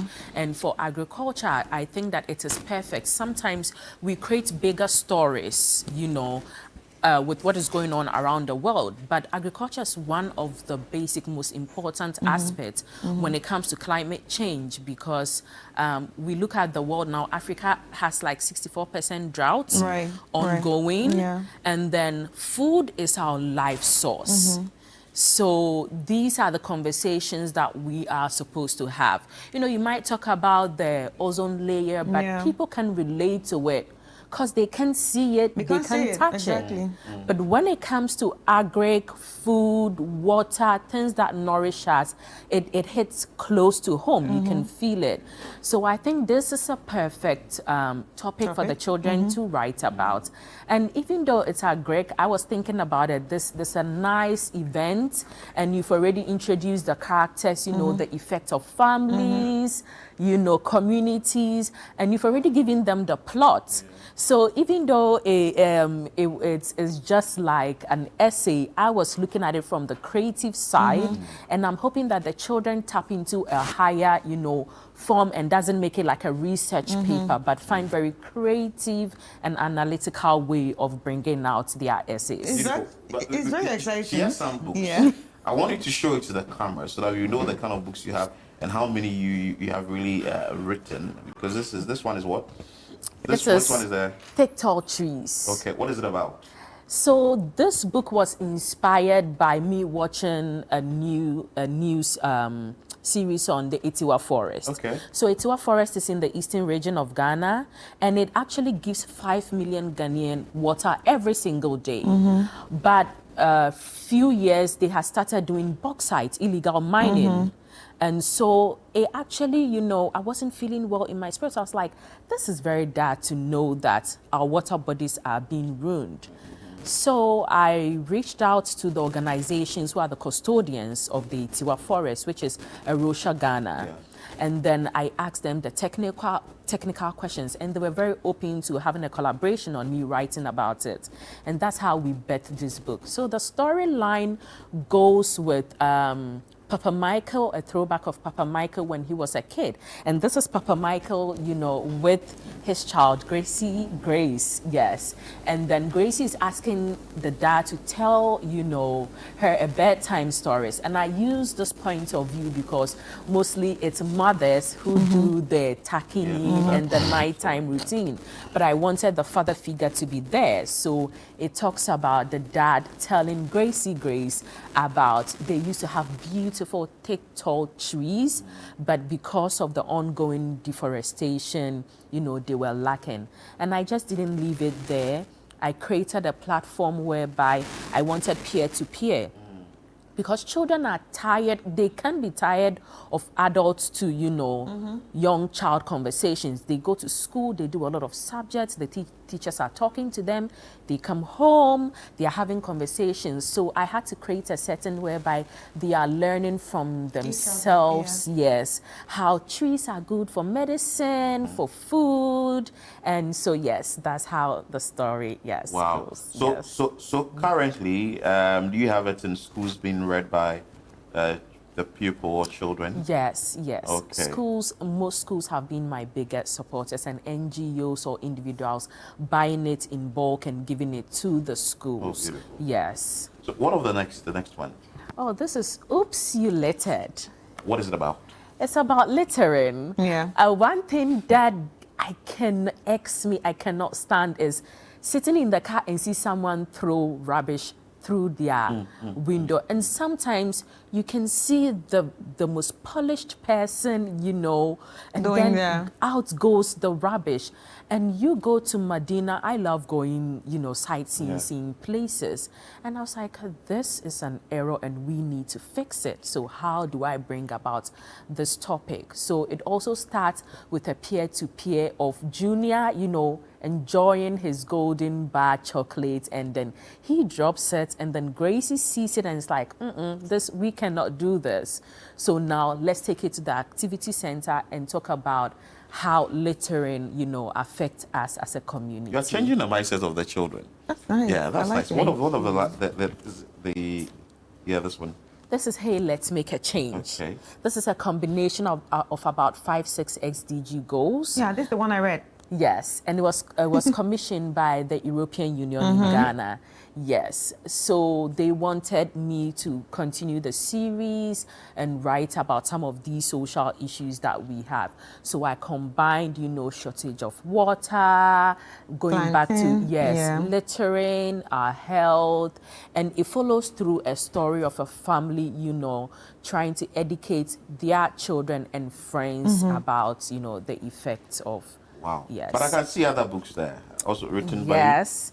I did this when Ghana was going, for the World Cup. So, yes, this was outside of my... But I did enjoy this because most boys don't like reading, but at least they enjoy coloring and seeing that, yes. And these are also So this one is just for coloring? Yes, this is just for coloring. Well, let's see some pages. It's going to be white. Yes. Oh, okay. Joe Walcott, yes. So it's just a black and white. He just showed us Richard Ofori. Yeah. Yes. Oh, Tariq Lamptey. Yes. Okay. So we do have all their teams. And at the back, I think I made matched, fixtures so that the children are interested in sports as well. Okay. Yes. I do enjoy children having extra curriculum, She's all round. Yes. Yeah, Have you ever been a teacher? No, my late mom was a teacher, but I love to, the Sunday school teacher counts as a Yes, I'm sure, that's... Okay, yes. And So I you do love the Sunday tiny... school. Yes. Okay. What of the next one? So these are books I did. So I'm not just into publishing because the idea was to have a lot of African-centered stories on our shelf. So you go to our libraries, the first thing you do is the shelves are predominantly filled with Caucasian, European, other books. And I feel like that is very unbalanced. We won't travel anywhere in the world and go and see 80% black books, 20% of the shelf dedicated to the individuals. So as I was writing and gaining momentum, I said, I cannot do this. I love the idea of being a collective. So then I was encouraging others to write. So the first question that I would ask you when I meet you is, do you have any story? Have you thought of anything that you want to put down on paper? Okay. I can help you through the journey. And so that birthed my self-publishing agency that I think we just released our 10th book. And I published for people in the United States, in the UK and Ghana, just holding their hands through the writing journey. So we can have a lot of stories written by Africans and read by Africans. Beautiful. So how has writing been for you? And now we move to the children that you are changing their mindset and how they are embracing whatever information you are putting out there. Writing has been quite amazing. Aside me seeing it as a physical work, I see it as a spiritual journey as well. So it's like a manifestation. Books don't exist and you create something and now it gets into existence. So it helped me just, taking mental note, just being quite careful of how I relate to my environment or to people, my interpersonal skills, and even to a larger range, sending me places I never thought writing could, send me to. I'm just about to embark on a book fair in St. Vincent and Grenadines in October, right after my book fair. And that's what writing has been able to do. And how can we whip up the interest in children to also write? I feel like we have to be very intentional. And so children, we cannot tell children what to do. They have to see what we are doing and then they can emulate it. So we have to indulge them in reading as early as they can, as 3 months. 3 months? Because if babies can feel in the tummy, they can feel when we read to them as well. Yeah. So for parents and guardians, you can start by curating a small corner in your room or in the child's room with books, because they get used to it. When you give children screen, they get addicted to it. So you give them books, they can get addicted to it. Yeah. So those are some of the few ways that we can start. And also with schools and the larger institutions, I feel like we can create very calming spaces for children to go and read. It's not every kid who wants to spend their break time playing or talking to their friends. Some of them want to, tore down, restructure, and go back to the next session. So we can create very engaging stories, not textbook, reading for pleasure for them. Right, but when you look around, what are your thoughts on, you know, the, let's say, the reading level with students nowadays, or kids nowadays? I mean, it is picking up. I do like to give credit that even though we are going on a snail's pace, it's still picking up in comparison to 5 years ago. And then one thing I like to do is always read about research when it comes to reading comprehension in schools, just to see, you know, the ratio of the kids that can read. And then it's not just reading. When you read, can you comprehend it? Can you understand it? And can you now, you know, put it into practice? And in most of the international schools, I will say that it's excellent because there's more effort put into it. But then you go to our public schools, and even in Accra, it's better. When you move outside of Accra, oh my God. So you think there's a gap there? There is a huge gap we need to bridge. There is. Because these are students that we expect them to write a similar certification at the end. And then you go that kid in class 6 or grade 4, grade 5, they cannot read full sentences. And so that means that you are teaching them. How are they going to reproduce that? Have you witnessed some before? Oh, a lot. And how did that make you feel? Yeah, I was asking that. Truthfully, every time I come back from some of these mission courses, I have to see a therapist because I cannot, you know, shake it off. And then I'm saying, is that bad? It is that bad, that these are the people we are releasing them into the world. Even writing cannot equip them. Our subjects are not equipping them. It is very bad to see that. So, you know, they don't read, and so you talk to them and they don't have any role models. Their vocational envisioning is far-fetched. So they are really not equipped. And I feel that we cannot have this as a society. We've actually seen some of them on this show, community-focused, where we visit communities, sort of deprived communities, and bring stories from these communities. And you can tell the building, some schools without furniture, sitting on the floor to study, and the teachers are even complaining the place is congested and all that. But from where you sit as an author and a publisher, how do you think that we can bridge this gap? Whose responsibility is it? This is $1 million question, but I would say individuals, the government, and corporations. So we're all stakeholders. Yes, stakeholders, yes, the whole stakeholder pie. It's easy to say the government, but I believe, and even though Dr. Seuss has been cancelled, my favorite quote is from him that the answers are simple, the questions are always complicated. It just takes it takes someone say that, hey, I'm going to dedicate 100 CDs to buying 3 books for a school, or I'm going to donate 2 decks for the children. And so when we do it individually as a collective, it creates a change. But if we sit and we are waiting for a genie moment whereby, you know, something grand is going to happen, it's really not going to happen. I don't think there's been any news about, oh, we woke up one day overnight. I mean, it does happen in cartoons, animation, but in real life, it doesn't happen. So we need individuals to be involved. We need the government to also put, you know, in place proper structures so that people can follow. And then we also need corporations to invest back in the community. So these are simple ways that it doesn't take much, to get these So you talked things about going. animation.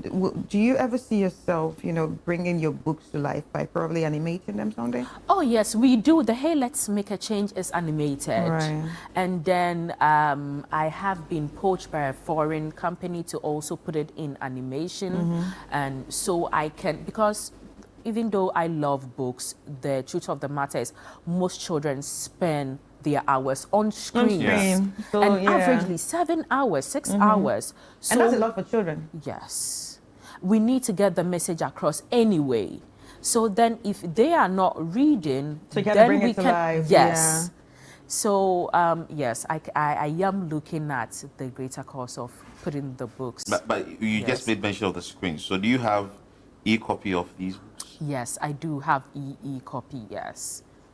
Wow. Anyway, so Literacy Challenge happening this Saturday, 26th of July, 2025 is the final day for entries. What do you make of it?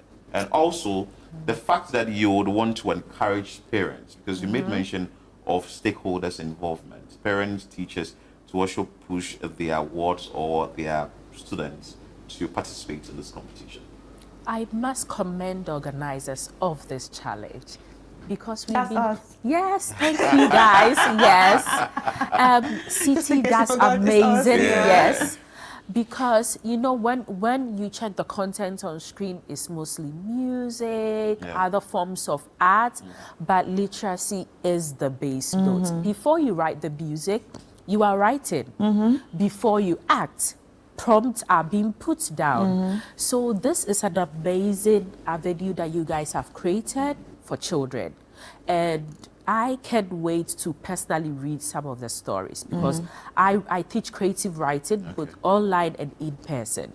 So I cannot wait to read some of the stories. And also, I'm encouraging the children to not see it like a schoolwork, that to go outside of themselves and also don't use AI or online writing platform, but see it as a challenge and put in the effort, put their structures, their tenses, you know, everything together just for this particular challenge. The argument with AI is that it's a tool that can be used to enhance your writing. You don't think same as in when the kids or the children use it, it's going to help them to better come out with the kind of essay they are going to put out there for this competition?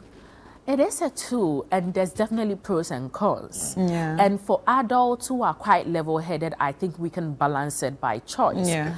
But children will choose playtime over hard work any Right, day. right. Oh. So if I have an avenue that can spoon-feed me, Why not? I'll go in this for is that. me putting in the effort, I'll choose that. Even as an author, I am very limited in using AI because as at now, we don't have policies governing AI. And so there's, you know, infringements, copyright issues, plagiarism, because with AI, you have to input certain things to get a response. And so it can easily pick things People's that are, work. yes, people's work that are not authentic. So we can manage it, and when an AI is talking, because it's a machine, it lacks the human element, and you can always tell Yeah, I always when say you it, look yeah. at it, you know. When you look at the Yes. way it is, even the writing sometimes, there Yes. are little elements, You can the tell. quotation marks, it's in the wrong places. You can literally tell. Yes. So I'm hoping that they keep their morale higher than the fastest way by saying, I really want to win this, but I want to win genuinely and organically. So maybe they can research about it, but not verbatim to verbatim, and come and write, you know, for the challenge. So yes. Oh, that's interesting. Anyway, so where can we get your books? How can one contact you? And if someone wants your service, how is the person going to reach out to you? Oh, I love emails. I check my emails every 2 seconds. So you can email me at graciegracebooks@gmail.com. And I have website for Gracie Grace Books and the All African Book Fair. And social media is also the easiest form of contact with Gracie Grace Reads on all platforms. And then outside of Ghana, Amazon does my print and distribution. So you can find all the paperback and then soft copies on Amazon. And in Ghana, I have Book Nook, I have Booksy, stocking some of my books. So you can walk in there or just shop online and then they'll deliver it to your doorstep. Grace Right. Dorcas, and I'm grateful for your time. She's an author. It's actually and exciting to have you here today. Thank you. Publisher. And hope to see you at the next Africa Book Yes. Fair. Yeah. Yes. Thank you for having me. And I'm going to be reading. Yes, you again. will be reading again. It's actually very exciting to read to children. You know, when you're reading to children, you don't just read like, I'm just reading. You have to be animated, Yeah. so they get excited. So it was really lovely. Give me this book, the Tick Tall trees. Do you want to Let read me it? see something in it. Okay, so ladies and gentlemen, Read to me like a child. assume you are a child and you're Yes. about to read. Yes, my darling Gracie Grace, I have not forgotten about my promise. Have you bath and let's get reading. Okay, so the next page. Gracie, what should we read today? Daddy, I would rather love to listen to a story. Please, I tricked you, haha. You laugh all in it. Yes. Because it's a conversation. Exactly. It's a trick. Interesting. Yeah. Let me tell you a story about trees then. Yay! So that's from the Wait, child. no. Yes. You're Okay. missing something. Let me tell you a story Take about over trees, now. Dan. Take Yay! over. I Thank love you. your true she's story, Papa. doing I'm it. animated. You know, I'm a very animated So human being. continue from where I stopped. Let me tell you a story then. Yay! Okay. Thank you. I love trees. Stories, Papa. A very long time ago, the whole earth was filled with big, tall, beautiful green trees. 1, 2, 3 thousands, millions of trees. From the top of the mountain to the side of the river, there were trees everywhere. Ladies and how to gentlemen, read. that is all we have for you with Grace Dorcas Annan. She's an author and publisher, and she has advised that do not rely solely on AI, which is very important because it's just going to make you lazy. We've had the same conversation like that from Awula Wulo, who has also said the same thing on this particular platform. You take a quick break here. When we come back, we'll bring you more on Breakfast Daily on Channel One TV. Are you a student in Ghana? Are you 11 to 15 years old? Are you ready to write, think, and analyze your way into hearts and minds and straight to the top? Then it's time for you to get ready for the Literacy Challenge 2025. For Level 1, this year's big essay topic is, in not less than 600 words, discuss the effects of climate change on agriculture in Ghana. What challenges do these effects create for individuals, families, communities, and the nation? Suggest practical solutions to help all Ghanaians mitigate these challenges. Your essay must be in your own handwriting. It must be endorsed by a parent or a guardian. Add your full contact details. Deadline, Saturday, 26th July 2025. Submit entries to the front desk of Channel 1 TV or City FM, or mail to P.O. Box GP 14123 across Central. If you make it to Level 2 and go on to win Level 3, you will win 10,000 Ghana Cedis cash, a glitzy trophy, and bragging rights as the most outstanding all-round student in Ghana. So, get writing and show the nation what you've got. For more details, call 0205-973-973. The Literacy Challenge 2025 is powered by City FM, supported by Channel 1 TV, and is sponsored by Belmu and GB Assessment.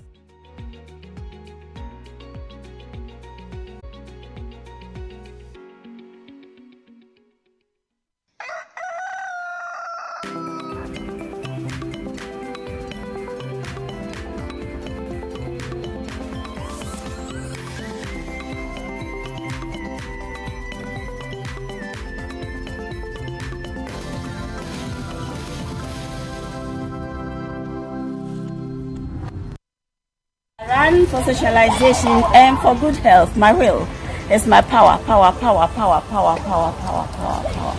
Register now for the ABSA Black Star Marathon, because your story matters.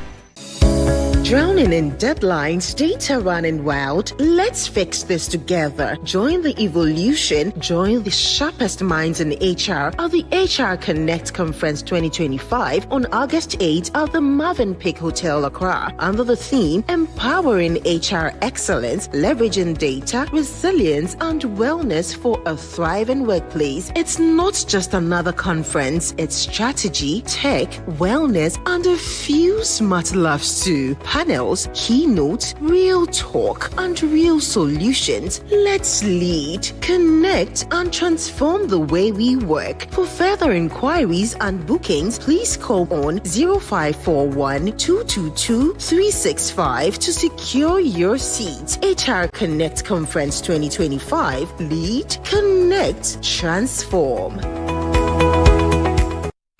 What's better than your bestie?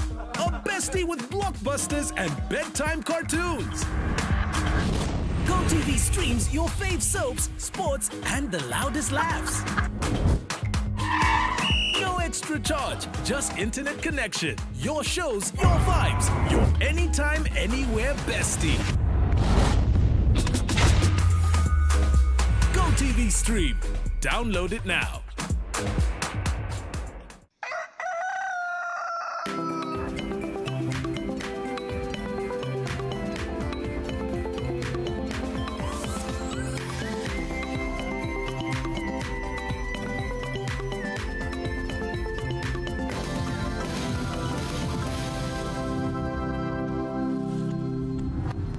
All right, welcome back. It's still Breakfast Daily right here. And right now we are about to have a conversation with, the old students of St. Rose's Secondary School. And this is actually the hybrid group. That's the 2005 year group. They are here because they are going to be celebrating 20th anniversary of being out of school.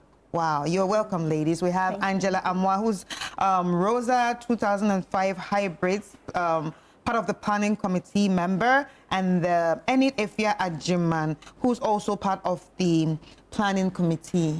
You are all welcome. Thank you. All right, so before we get into the conversation of today, do you remember your school national anthem? Yes. All right, okay. 20 years after school? Yes, Give us like do. 1 or 2 lines from there. The earth resounds with songs from St. Rose's. Joyful hearts sing with peace and love. To God we pledge our lives from St. Rose's. Our service to all men. Ooh, that's nice. It's actually nice that you remember your national anthem. Wow. Wow. That means you've been carrying it in your heart for 20 years. Now tell me about your year group. What's so special about the 2005 year group? Okay, 2005 year group. We are popularly known as hybrids. We're named hybrids by our school mothers. That's the yellow check there, 2002 batch. They started the fancy names. When our school daughters also came, that's the 2007 year group, we decided to name them Sapphires. Oh, okay. Because they wore the blue check. Our check was neither pink nor orange. Right, so that's why it's called hybrid. Yes. Wow, wow, wow, that's nice. And 20 years after school, how does it feel knowing that, we've been out for 20 years and probably we're all going to meet each other again? How does it feel? So it feels exciting because, like you mentioned, it's been 20 years since we met each other. So we are so excited and we are really anticipating what's ahead of us. We can't wait to meet our sisters once again, so that we just catch up with what we left behind 20 years ago. Yeah. Right. So are there any notable achievements that some of the mates have actually had from, after 20 years? We have someone like Dr. Shiba Fiajumo, who is the first female emergency medical specialist. Oh, wow. Yes. And recently, one of our mates, that's Dr. Ohima Eduse Puku, who recently got an award for her hard work as an oncologist. Oh, yes. Oh, Yes. yeah. Oh, she's part of your group. Yes. And how does that make you feel? We're part of Very, this very group, proud. Very Yeah. proud of it, yeah. Right. And aside that, we have doctors, pharmacists, managers, bankers, name it. A lot of people. Right. So how are you actually planning to celebrate this beautiful anniversary? We started off by launching the 60th anniversary. That was last year. Okay, 60th anniversary for the school. For the school and 20th 20 anniversary for the group. Yes. Okay. So we started off last year when we launched the 60th anniversary by taking the baton from the 2004 year group. And we organized a career day for others to talk to the students about what is out there when they finish school. Right. Yes. Right. And what can you expect from the 8th to the 10th of August? So from the 8th to the 10th of August, we have a lot of activities, like a vigil. We have a cocktail, a mocktail. We have the handing over ceremony, handing over of our projects as well. Yeah. I mean, yeah, handing over of our projects. We decided to build a kitchen, not build, but then retrofit the kitchen. Right, right. And get them the 60 cooking steam machine. Wow. Yes. Wow. How did that idea come up? The kitchen mothers have been suffering. So they've been using firewood for a long time, which is not healthy at all. So we decided to get the machine. We've gotten one so far, so we need the extra two. That is the banku and the machine and the planetary machine for soups and stews and porridges. Yes. Yeah. Wow. And how does the school feel about this? Well, they feel so excited. I think last week they delivered the 60 tray steam cooking machine, and their kitchen mothers were so excited about it. They were, you see the videos.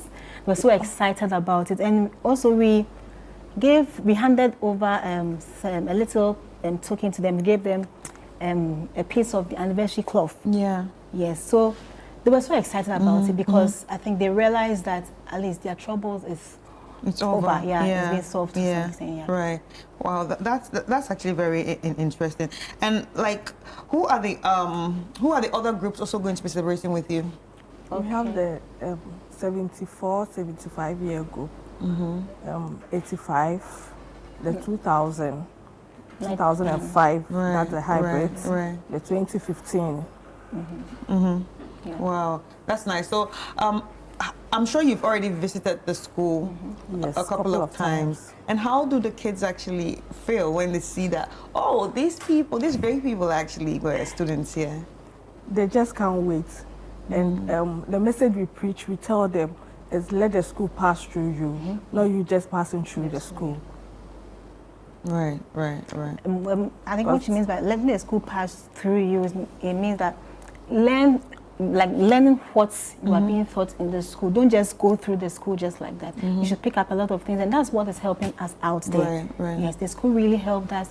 It taught us a lot of things. We learned a lot of things from the school, so it's really shaped us to become who we are now. Right. And you know, St. Rose's is one of the most disciplined schools in Ghana. I mean, it's the most disciplined school. Yeah. All right, so talking about discipline, what are some of your fondest memories? Father Campbell's retreat sessions. I don't think it's done in any other school. Every term. What's so special about it? Tell us about it. Give us a little detail about it. It's more spiritual. Like, we get to know more about God. We do confessions. We sing. A whole lot. It's basically the same thing for you? Yeah, exactly. Wow. So, wow, that's interesting. Anyway, any final words to anyone watching right now?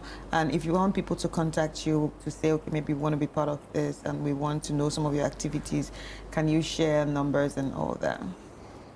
Okay, the people out there, from 8th to 10th, come join us celebrate St. Rose's at 60 and hybrids at 20. We'll be very glad, and it's going to be a success. It's going to be wonderful. We expect you to be there. It'll be fun. And the contact numbers. Yeah. So, okay. So, like she said, we are expecting a lot of people on board. They should join the train, join the celebration, because we believe it's going to be a success and it's going to be a good time to bond with each other. So, like we mentioned earlier on, we've just been able to purchase the 60 tray steam cooker machine, and we really wish we could go ahead and purchase the other two machines. That's the banku maker and the planetary machine for the soup stews and the porridges. However, we are actually seeking for funds, donations from people to support this good cause. So we have some contact numbers. Okay. So you can support our project by sending money directly to GT Bank, Rosa 2005 Hybrids, branch at East Legon, at The account number is 321-600-1010-282.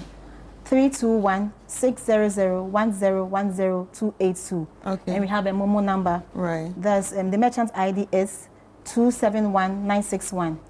And the Momo number is 053-885-9908. That's Right. Rosa 2005. Okay, yeah. so that's what we have on the screen Exactly. here, and yeah, you can also use the GoFundMe. Exactly. Yeah, the GoFundMe link there. So anyhow you want to contribute, just contribute for a good We cause. really need it. So,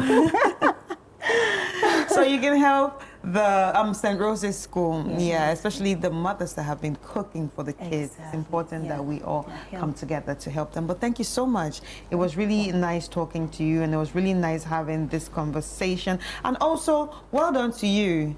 Well done to you, and also your contributions by giving back to the school. Thank you. So, ladies and gentlemen, we've been speaking about the St. Rose's Secondary School hybrid anniversary that is coming up, and also the 60th anniversary of St. Rose's. And in the studio we had Angela Amwa, who's one of the planning committee member, and Enid Efia Ajiman, who is also one of the planning committee member. Let's take in fact, not a quick break. We actually have our entertainment highlight of the day. So let's check it out, and we will be right back with more.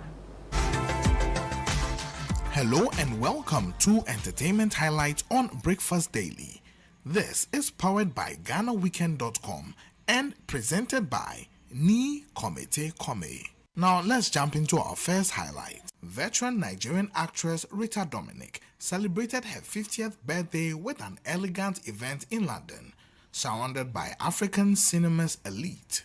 The glamorous gathering featured stars like Genevieve Inaji and Ghana's Lydia Forson. Now, this occasion was marked by emotional speeches and heartfelt tributes. The celebration honored Dominic's enduring legacy in Nollywood. Gracious and radiant, she thanked her colleagues and fans for their unwavering support over the years. The night served as both a personal milestone and a recognition of her impact on African storytelling. Now to our next highlight. Michelle, daughter of gospel icon Monica Owusu-Ansah of Daughters of Glorious Jesus, has married her partner King in a vibrant traditional ceremony in Kumasi. Now, they were dressed in a radiant kente. The couple celebrated their union surrounded by family, friends, and spiritual blessings. Monica, joined by group members Cynthia and Edna, led a moving prayer session for her daughter. Michelle's father, Bishop Owusu-Ansah, emotionally gave her away in a heartfelt moment. The joy-filled event, marked by colorful traditions and emotional highlights, trended under the hashtag #AKingForMichelle25. Now, our passport takes us to San Francisco in our next highlight, because Katy Perry narrowly avoided injury during her Lifetime store stop in San Francisco after a butterfly-shaped stage prop malfunctioned mid-air. The rig swung abruptly, sparking panic among fans as Perry clung tightly to the structure. Crew members quickly intervened, and the singer regained composure to complete her performance, earning praise for her professionalism. No injuries were reported. Now, the tour's production team has launched a safety review to prevent future incidents. Despite the scare, Perry's show maintained its trademark energy and spectacle. Now to our last but not the least highlight. Ghanaian DJ turned pastor, Reverend Azigizar Jr., celebrated his 55th birthday in vibrant fashion at his church on Sunday, July 20. The spirited events drew dignitaries such as Elvis Efriye Ankra and Ambassador-designate Kalsum Senari Bafo. Reverend Azigizar thrilled the congregation with lively performances of rap, and with a heartfelt tribute from loved ones filled the room. Marking the milestone on Facebook, he wrote, "Celebrating 55 years of God's faithfulness. Please say a prayer for me." End quote. The celebration reflected his journey from showbiz to the pulpit. Now let's check out Channel 1 TV's Top 10 Countdown. Number 10.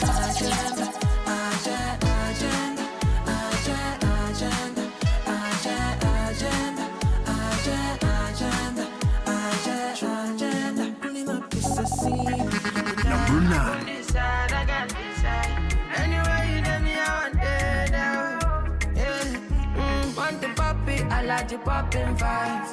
You're calling poppin' style, yeah. Love me style. Number 8. Look at that boom boom, look at that waist. What a boom boom, baby, my taste. What a boom boom, baby, my craze. Oh, this and this. Telling me what a Number 7.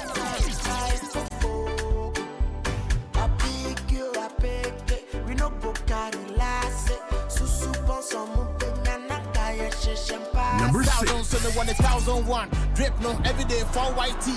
Air Force don't see the brand new one. Me, I want to dance, I want to. Mama, me, Jamaica. Number 5.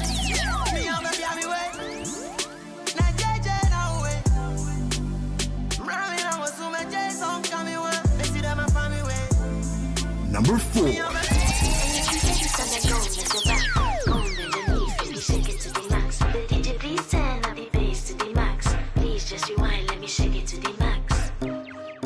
Number 3. Obsessed to my morals, obsessed to my liberty. Options overflow, I'm not gonna lie, there's a change in my energy. Praying I never go down. If I step on toes, my apologies. Number 2.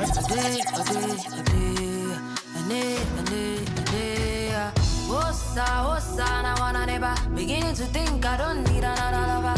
Found you today, I don't wanna go back. I don't want to be with a Casanova. Yes, I, whatever, ever. Forgive if you do the least, I will find another. Why you want to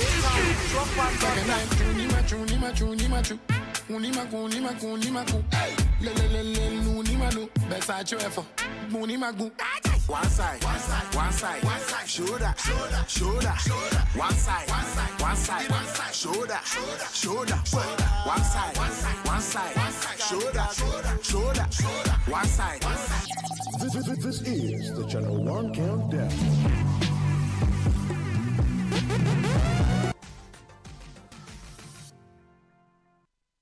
That's all for today's entertainment highlights on Breakfast Daily. For more latest stories, exclusive interviews, and all things showbiz, visit GhanaWeekend.com. Stay connected with us on social media. Follow Ghana Weekend on Facebook, X, Snapchat, and Instagram. And don't forget to subscribe to Ghana Weekend TV on YouTube. Thanks for staying tuned. My name is Ni Komete Kome.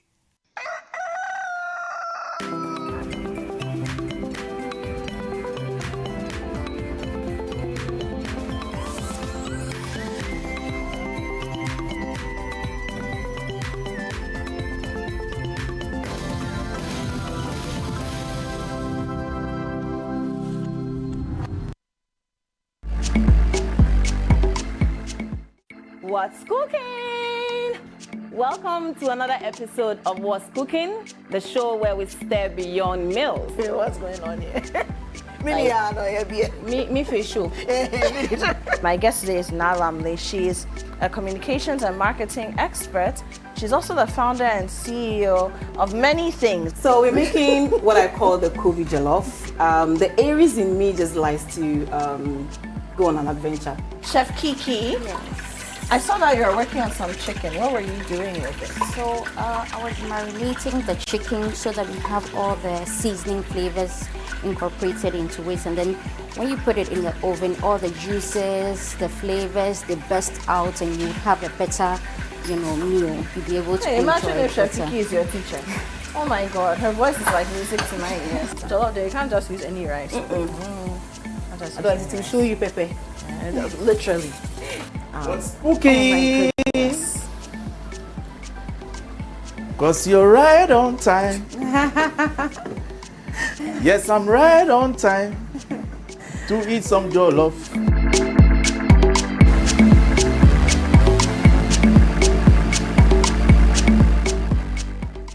What's Cooking is brought to you by Tasty Tom, Kivo Pepper, and Lily Rice.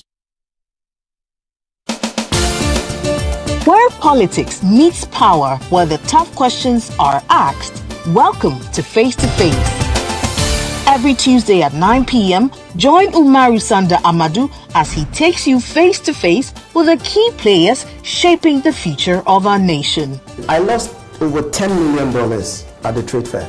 It was a fight with the management of of trade fair. I don't have a fight with them. I just deplore the way they went about what they did. Let's talk about the chief prosecutor of the state at the time that you were being prosecuted, Godfrey Yeboah Dame, the Attorney General. Yes. I think he was directed to jail us. By who? By the system. Boku has been a failure for your government, though. Can't be a failure. You have not solved it. No, you are not praising them, the previous government for solving Yende, which was even a more difficult case. It's quite obvious that from these votes, the people felt that let's just let you go. So they were disappointed in us. You are essentially the worst government in the Fourth Republic. I don't know how you are doing that. Based on the indicators. Yes, based on the number of people who refuse to come and vote for you. If that is your analysis, then why not? No filter, no boundaries, just the truth behind the headlines. Deep, bold, and unflinching. Face to Face with Umaru Sanda Amadou airs on Tuesdays at 9 p.m. only on Channel 1 TV, where politics gets real.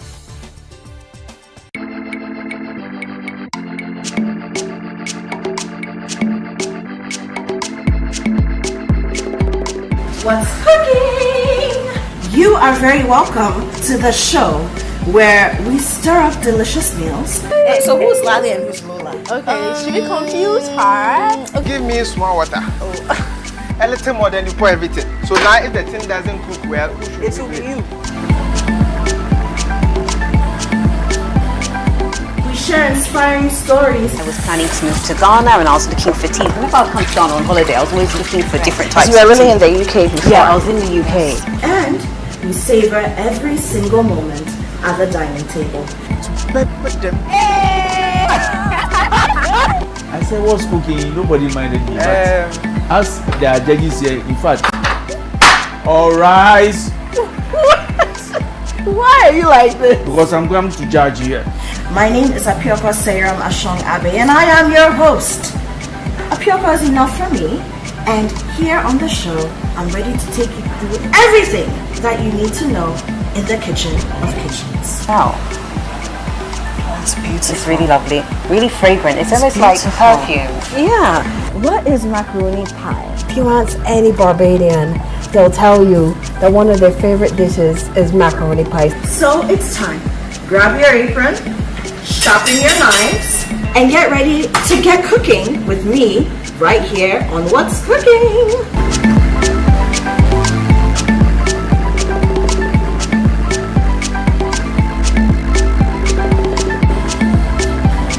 What's Cooking is brought to you by Tasty Tom, Kivo Pepper, and Susie Herbal Center.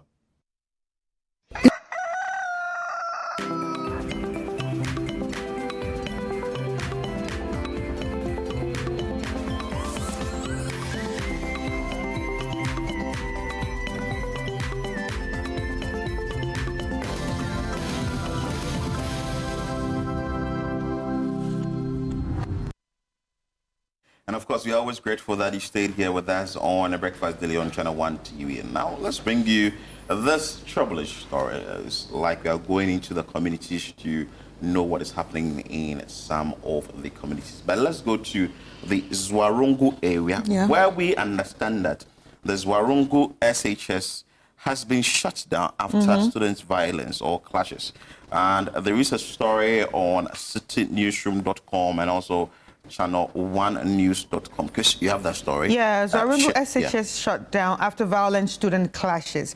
The Upper East Regional Minister, Donatus Aka Mugri Atanga, has ordered the immediate closure of Zwarungu Senior High School until further notice. The decision follows violent clashes between Frafra and Kusasi students on Sunday, July 20, over the alleged theft of a mobile phone. The incident escalated into a full-scale brawl, leading to the burning of some structures on campus and heightened tensions throughout the school.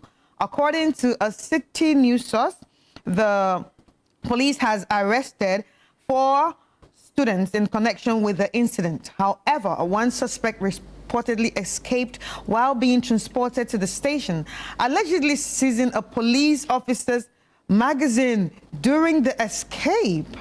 In response to a potential reprisal attacks, Security personnel, including the military and the police, have escorted students from Boko back to their hometown under tight protection. Authorities say efforts are on the way to restore calm as investigations into the matter continue. And that's what we have on citynewsroom.com. You can also go check it out on citynewsroom.com or Channel 1 News. Well, this is a very personal story and a very disturbing one, that you would have a school that there's a fight over mobile phone. There was a similar situation here in the Greater Accra region, O'Reilly Senior High School, where the 2 or 3 students were sort of allegedly arguing about whose dad is richer. And it ended in the killing of a student. So the question is, how are the authorities engaging students on these campuses or in these schools, trying to check sort of indiscipline acts or activities within these schools? Because if you are fighting over a mobile phone and it's now turns up that it gets to a level where you are burning or destroying school property, that's serious. That's the shocking part for me, because I'm here thinking to myself that, okay, we are arguing about a stolen cell phone, right? But between students.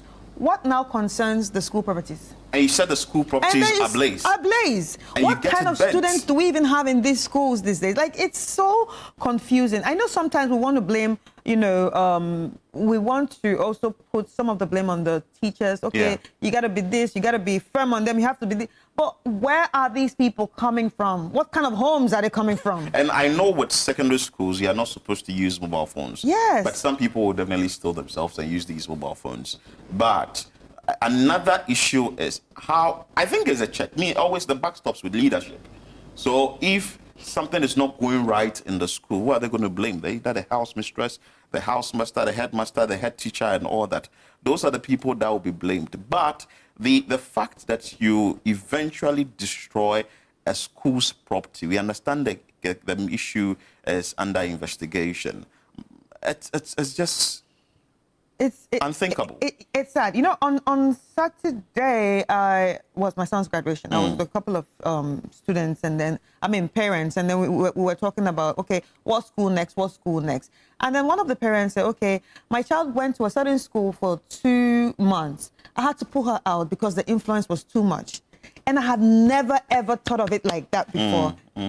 Usually it's about, okay, yes, they don't learn well or they don't read well or I don't think she's doing well in this school. But this time she said the influence was too much. I had to go home and then sit and think. I'm like, wow, so other people can actually also influence your kids. So at that point, I was now asking, how do teachers now get involved? How does the school get involved in trying to protect kids, especially in boarding schools? And also, in as much as we want to point fingers, I still, stand on the fact that your background matters. Where you're coming from matters. Sometimes you think it's someone influencing your child, but your child is the influencer. This is a very big trouble. I think that where this issue has gotten to, some sort of, will you say that the students must be, some sort of discipline must be instilled in the students in the school. Because if a student has been able to set a structure of the school ablaze, what happened next from this particular stage? And the fact that what we have seen so far, nobody is dead or no casualty has been recorded as a result of this disaster. But if the investigative body is also pushing hard to find out what really went into or what really happened as a result of this particular issue, it should be done fast. Another problem is also that when the investigation is done, we don't get to find the report or the findings, what exactly went wrong and why it resulted in this particular way and what can be done going forward. I think sometimes it's left at that. Then the students will misbehave again. What happens next? Do you see through to the end? And the students will misbehave again. So if you are just joining us, this is what we are bringing you on, say, a community focus. This is the Zwarongo Senior High School. And until further notice, the school has been shut down. It's an order from the Upper East Regional Minister, Donatus Akambugri Atanga. And this decision follows a violent clash between Frafra and Kusasi students, which happened yesterday over an alleged theft of a mobile phone. The incident escalated into a full-scale brawl, leading to the burning of some structures on campus and heightened tension throughout the school. And according to what we have gathered from the police or our sources, it says that the police have arrested 4 students in connection with the incident. However, one suspect reportedly escaped while being transported to the station, allegedly seizing a police officer's magazine during the escape. I don't know what the magazine holds or the detail of this particular magazine. In response to the potential reprisal attacks, security personnel, including the military and police, have escorted students from Boko back to their hometown under tight protection. The authorities say efforts are underway to restore calm as investigations into the matter continue. This is very important, that investigation must continue, and let's see what really caused the brawl, which we know that as a fight as a result of an alleged theft of a mobile phone, and what led to the burning of the structures. Who is supposed to be surcharged when it comes to, or who is supposed to be fined when it comes to the building of these structures in the school? Whose duty is it to ensure that discipline prevails in the school? Because that is very important. Once there isn't discipline in the school, the students tend to do whatever they want. Yeah. And this is the end result. Yeah. So a magazine is actually a firearm. Oh, okay. So Yeah. it's a firearm. So the student seized the police firearm, and that was what has resulted in this particular problem. That's scary. Yeah. Like, what would even lead you to steal like the magazine? What? Maybe because there was a little, say, chaos here and there. So it ended up that You're not scared. If I've been able to bend you a didn't school, see anything to take. If I've been able to bend a school, would I be policeman's scared to take a magazine. police magazine? No. I wouldn't be scared to take a police magazine. We actually wanted to establish contact with the various authorities of the school. Let's establish that. The headmistress or the headmaster of the school, and also the regional minister, that is the Upper East Regional Minister, Donatus Akambugri Atanga himself, so that we would get updates on this problem, and also some reporters on the ground. That looks like all efforts have proven futile. So we'll be following up on this story keenly, and we'll bring you all the update on that. The issue is that the Zwarongo Senior High School has been shut down until further notice. So stay with us here on Channel 1 TV on Breakfast Daily. As and when we get more updates on this story, why not? We'll let you know. Go for a quick break. When we come back, we'll bring you sports.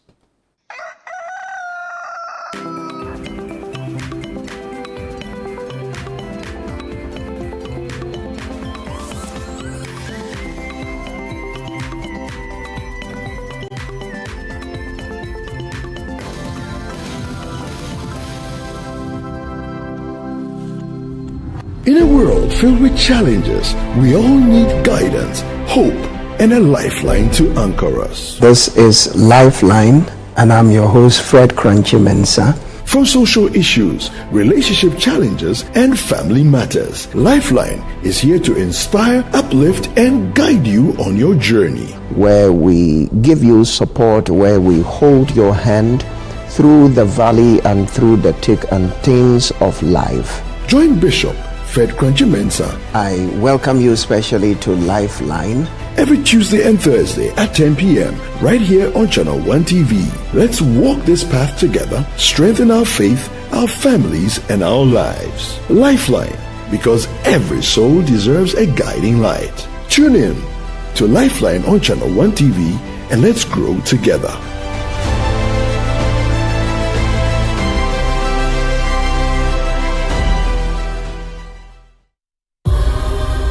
matter how far you run away, you always come back to where you started.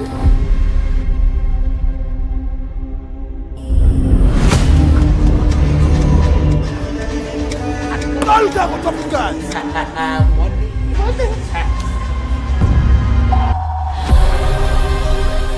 Tortured, mutilated, fingers cut off.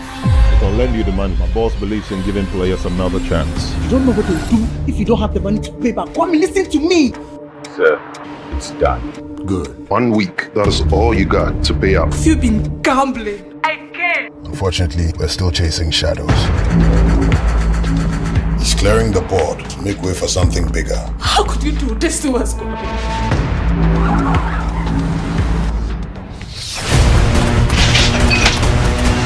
Who's there? I can fix this.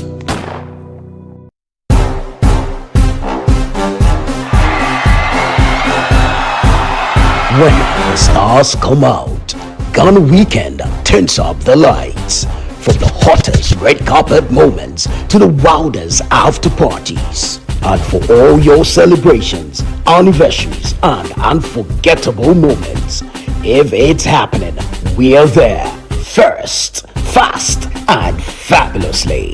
Your front row pass to Ghana's A-list lifestyle is just a click or a channel away. GhanaWeekend.com and Ghana Weekend TV, where fame meets the fans. Promote your next big event with us, because when you party with the stars, the whole nation of Black Stars should know. Visit GhanaWeekend.com, watch and subscribe to Ghana Weekend TV on YouTube.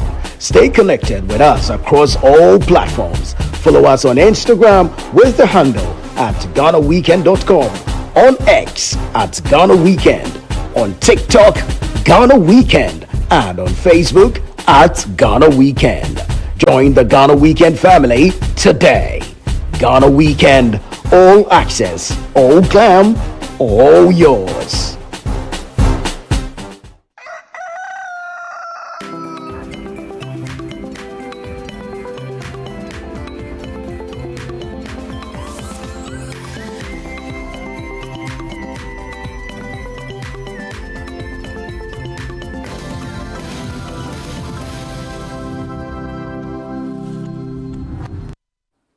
Welcome back. This is Breakfast Daily on Channel 1 TV. It's now time for us to bring you what is happening in the world of sports. Yao Minta, how are you? I'm doing well, sir.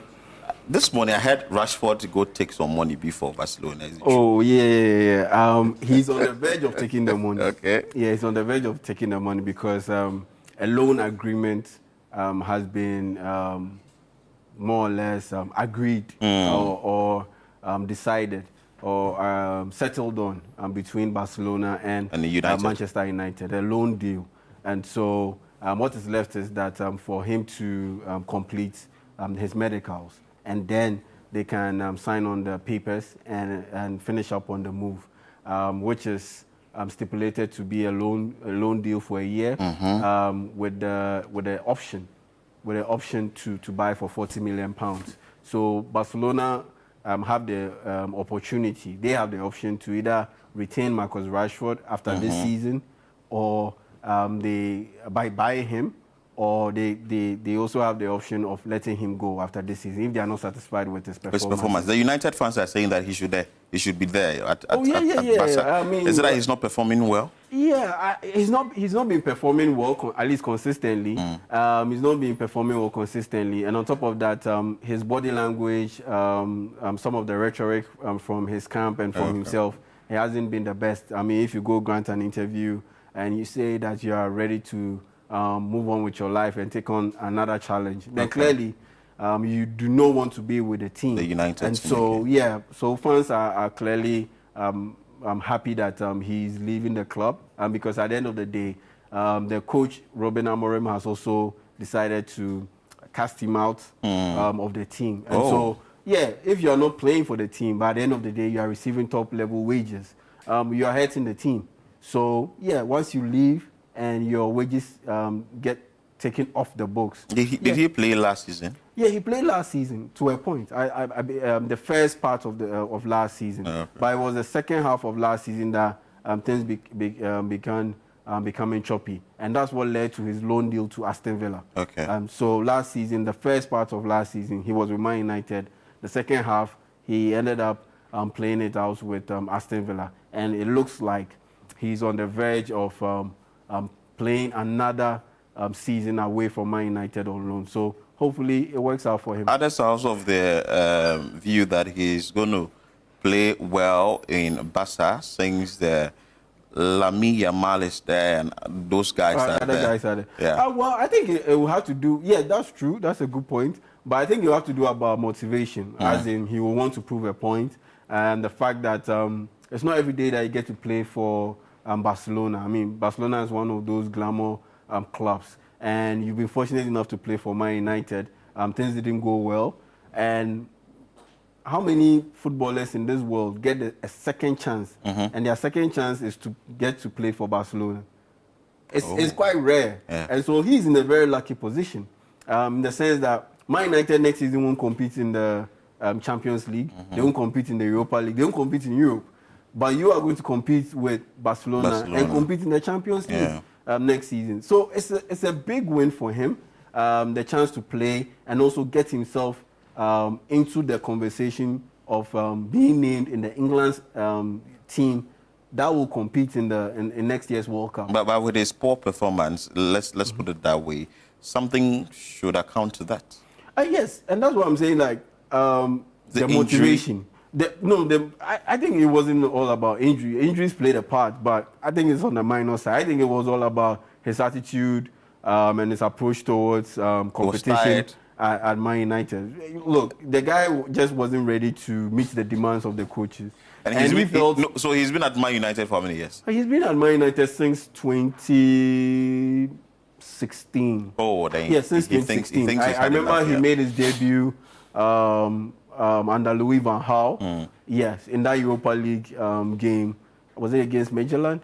Yes. And I remember so well, he was so young that after he made his debut with Man United, I think 2 days later or a day after, he had to go write his high school exams. And that's how young he was. He was like 18 years old. And so, yeah, that's 9 years. He thinks he's done enough. Yeah, I think it's one of those situations where he feels like he hasn't been treated well or right by Man United, and so he feels he wants to go somewhere else to more or less relaunch his career. And so yeah, that's what's motivating him and pushing him to get this exit for Man United. Unfortunately for him, Barcelona are in need of a winger, and yeah, he faced the bill, and so they are looking to get him on loan, then see if he can settle well and perform well.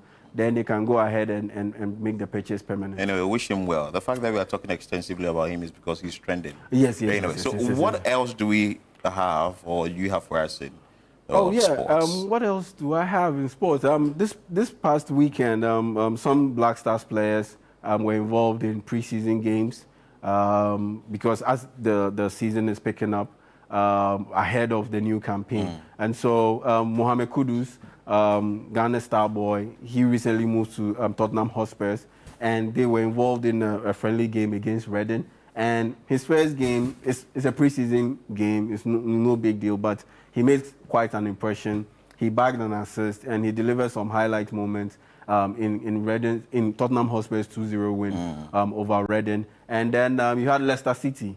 Leicester City got relegated from the EPL last season. This season, they will be competing in the Championship. But they were involved in a friendly game. And Ghana's Jordan Ayew played in that game. Fatawu Issahaku made his return from a long layoff due to an ACL injury he picked up while playing for the Black Stars against Angola. He also made his return and he featured. And Leicester City beat the Hungarian side by 1-0. And it was Jordan Ayew who ended up getting the goal.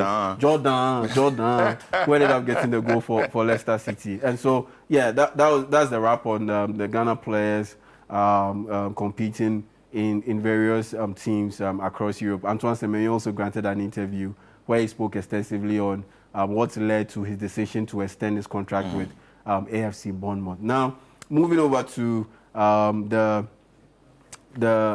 biggest issue out there when it comes to football in Ghana, and that's the Black Queens. The Black Queens, They've made it to the semi-finals of the AFCON, the women's AFCON, and they'll be taking on host nation Morocco tomorrow. They'll be taking on host nation Morocco tomorrow at 7 p.m. So make a date to join the Black Queens as they try to make it to the finals of the women's AFCON. And they beat Algeria 4 goals to 2 on penalties. In regulation time after 90 minutes, it ended goalless.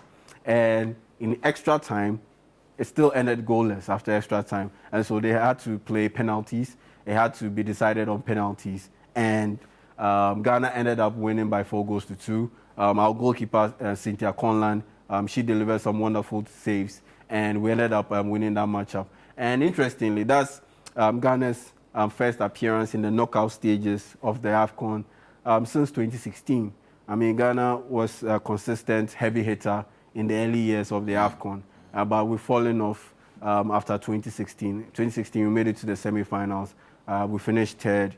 2018, we hosted the women's AFCON in Ghana. We didn't even progress from the group stage.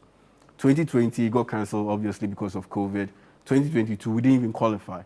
And so it's been a torrid time for the Black Queens in recent years. But this time around, they've impressed, and they've managed to make it to the semi-final. What has really shot their confidence like that to get to the semi-finals, and if possible, we are going to the finals? I think it has to do with that big win over Tanzania. It did them a lot of good. We beat Tanzania by 4 goals to 1 in our final group game. That enabled us to qualify to the quarterfinals. And the fact that we scored a handful of goals and we performed well. I think it had been gradual. I hate to use this phrase, but Ghana consistently are slow starters when it comes to competitions. And our first game, we lost 2-0 to South Africa. Our second game, we drew 1-0 with Mali.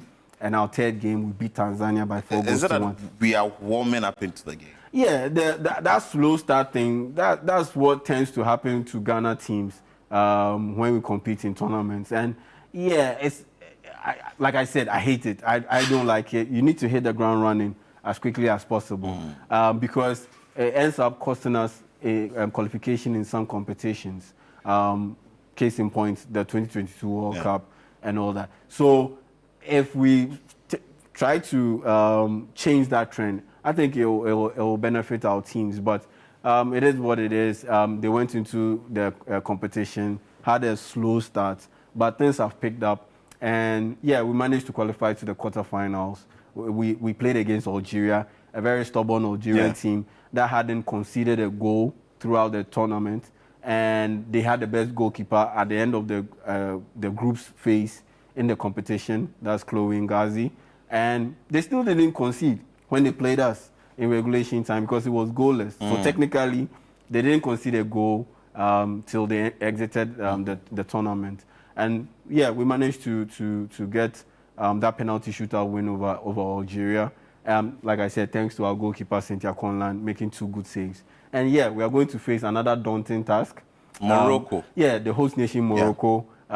We go into the game with a slight disadvantage because Morocco played their quarterfinal game on Friday. Okay. We played ours on Saturday. So we are so we have a game, we have a day short of rest compared to Morocco. Oh, okay. And on top of that, Morocco, they wrapped up their win in the quarterfinal. It was a 3-1 win over Mali in regulation time. After 90 minutes, they were done.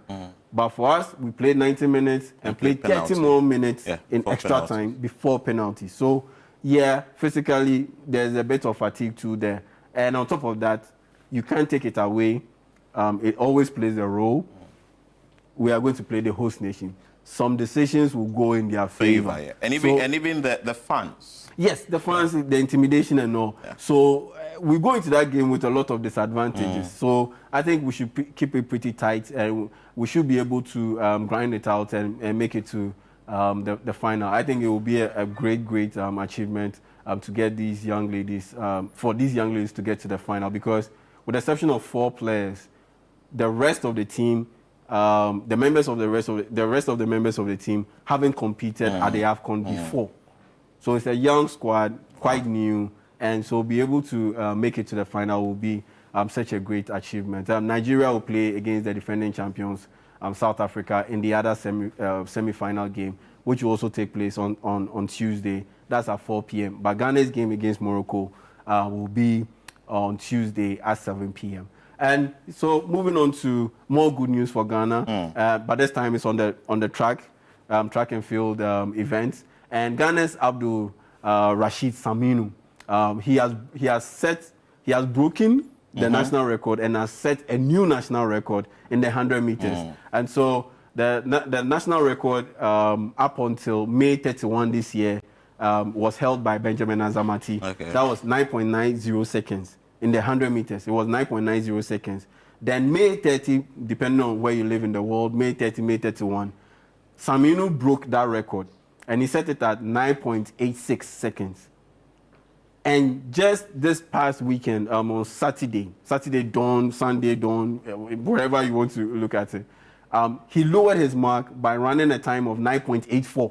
9.84 seconds. So in the space of 2 months, Abdul Rashid Saminu has broken and set a new national record twice.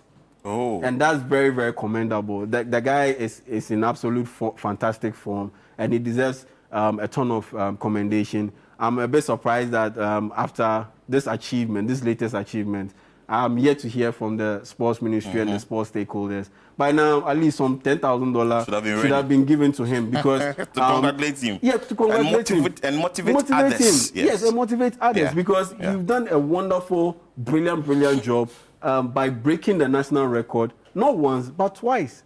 I'm sure they are considering that. Not once but twice. So by now, some $10,000 should have been available to him because at the end of the day, he has done such a wonderful thing. And yeah, Ghana keeps improving in the athletics department, and I'm so proud of Abdul Rashid Saminu. So big ups to Abdul Rashid Saminu. And this past weekend, we also had some big boxing bouts taking place. In the heavyweight division, Alexander Usyk of Ukraine, he retained his belt and added the IBF heavyweight belt to his collection of belts to become the undisputed heavyweight champion of the world. In boxing, there are 4 belts, the WBC, WBO, WBA, and IBF. And Usyk, heading into that bout, he had 3 belts. And it was the IBF belt that Daniel Dubois had. And by knocking him out in the 5th round, you see that punch? You see that punch? Yeah, Charlie. That was a hefty one. Hefty punch. You know, be joke, Charlie. Sikapen no dey ground. You see the blow he chop for inch. Hefty blow, Charlie. You know, be easy. And so, yeah, he knocked Daniel Dubois out in the 5th round to claim the IBF belt and become the undisputed heavyweight champion of the world. And also on Saturday, man barely got any sleep on Saturday. At dawn around 4 a.m., Manny Pacquiao made his return to the boxing ring after 5 years out. He said he wanted to rest his body. He was involved in politics and all. He is a former senator in the Philippines. And he made his return to the boxing ring at 46 years old. And he was attempting to win the WBC welterweight title. He fought against Mario Barrios in Las Vegas. And it ended up being a majority draw. It ended up being a majority draw. I had a different opinion to it. I believe that it should have been a split decision win for Mario Barrios. But kudos to Manny Pacquiao. It's not every day that you see a 46-year-old jumping into the ring and delivering a solid performance. So that's the wrap on the sports. Beautiful one. Yao Mbenta is with the Sports Desk, and he brought us updates from the world of sports. And just a short birthday message before we go. Happy birthday to Samuel Amma, TMK Metals Tema. May your good day be as special, and may all your heart's desires be granted. Cheers from your baby girl, Marianne Mensah, midwife at Rich Hospital, with so much love. Well, the show, Nana Tufo Boatin, started the show. Chris Carter was here. I am Philip Ni Latte. Many thanks for watching, and keep watching Channel One TV.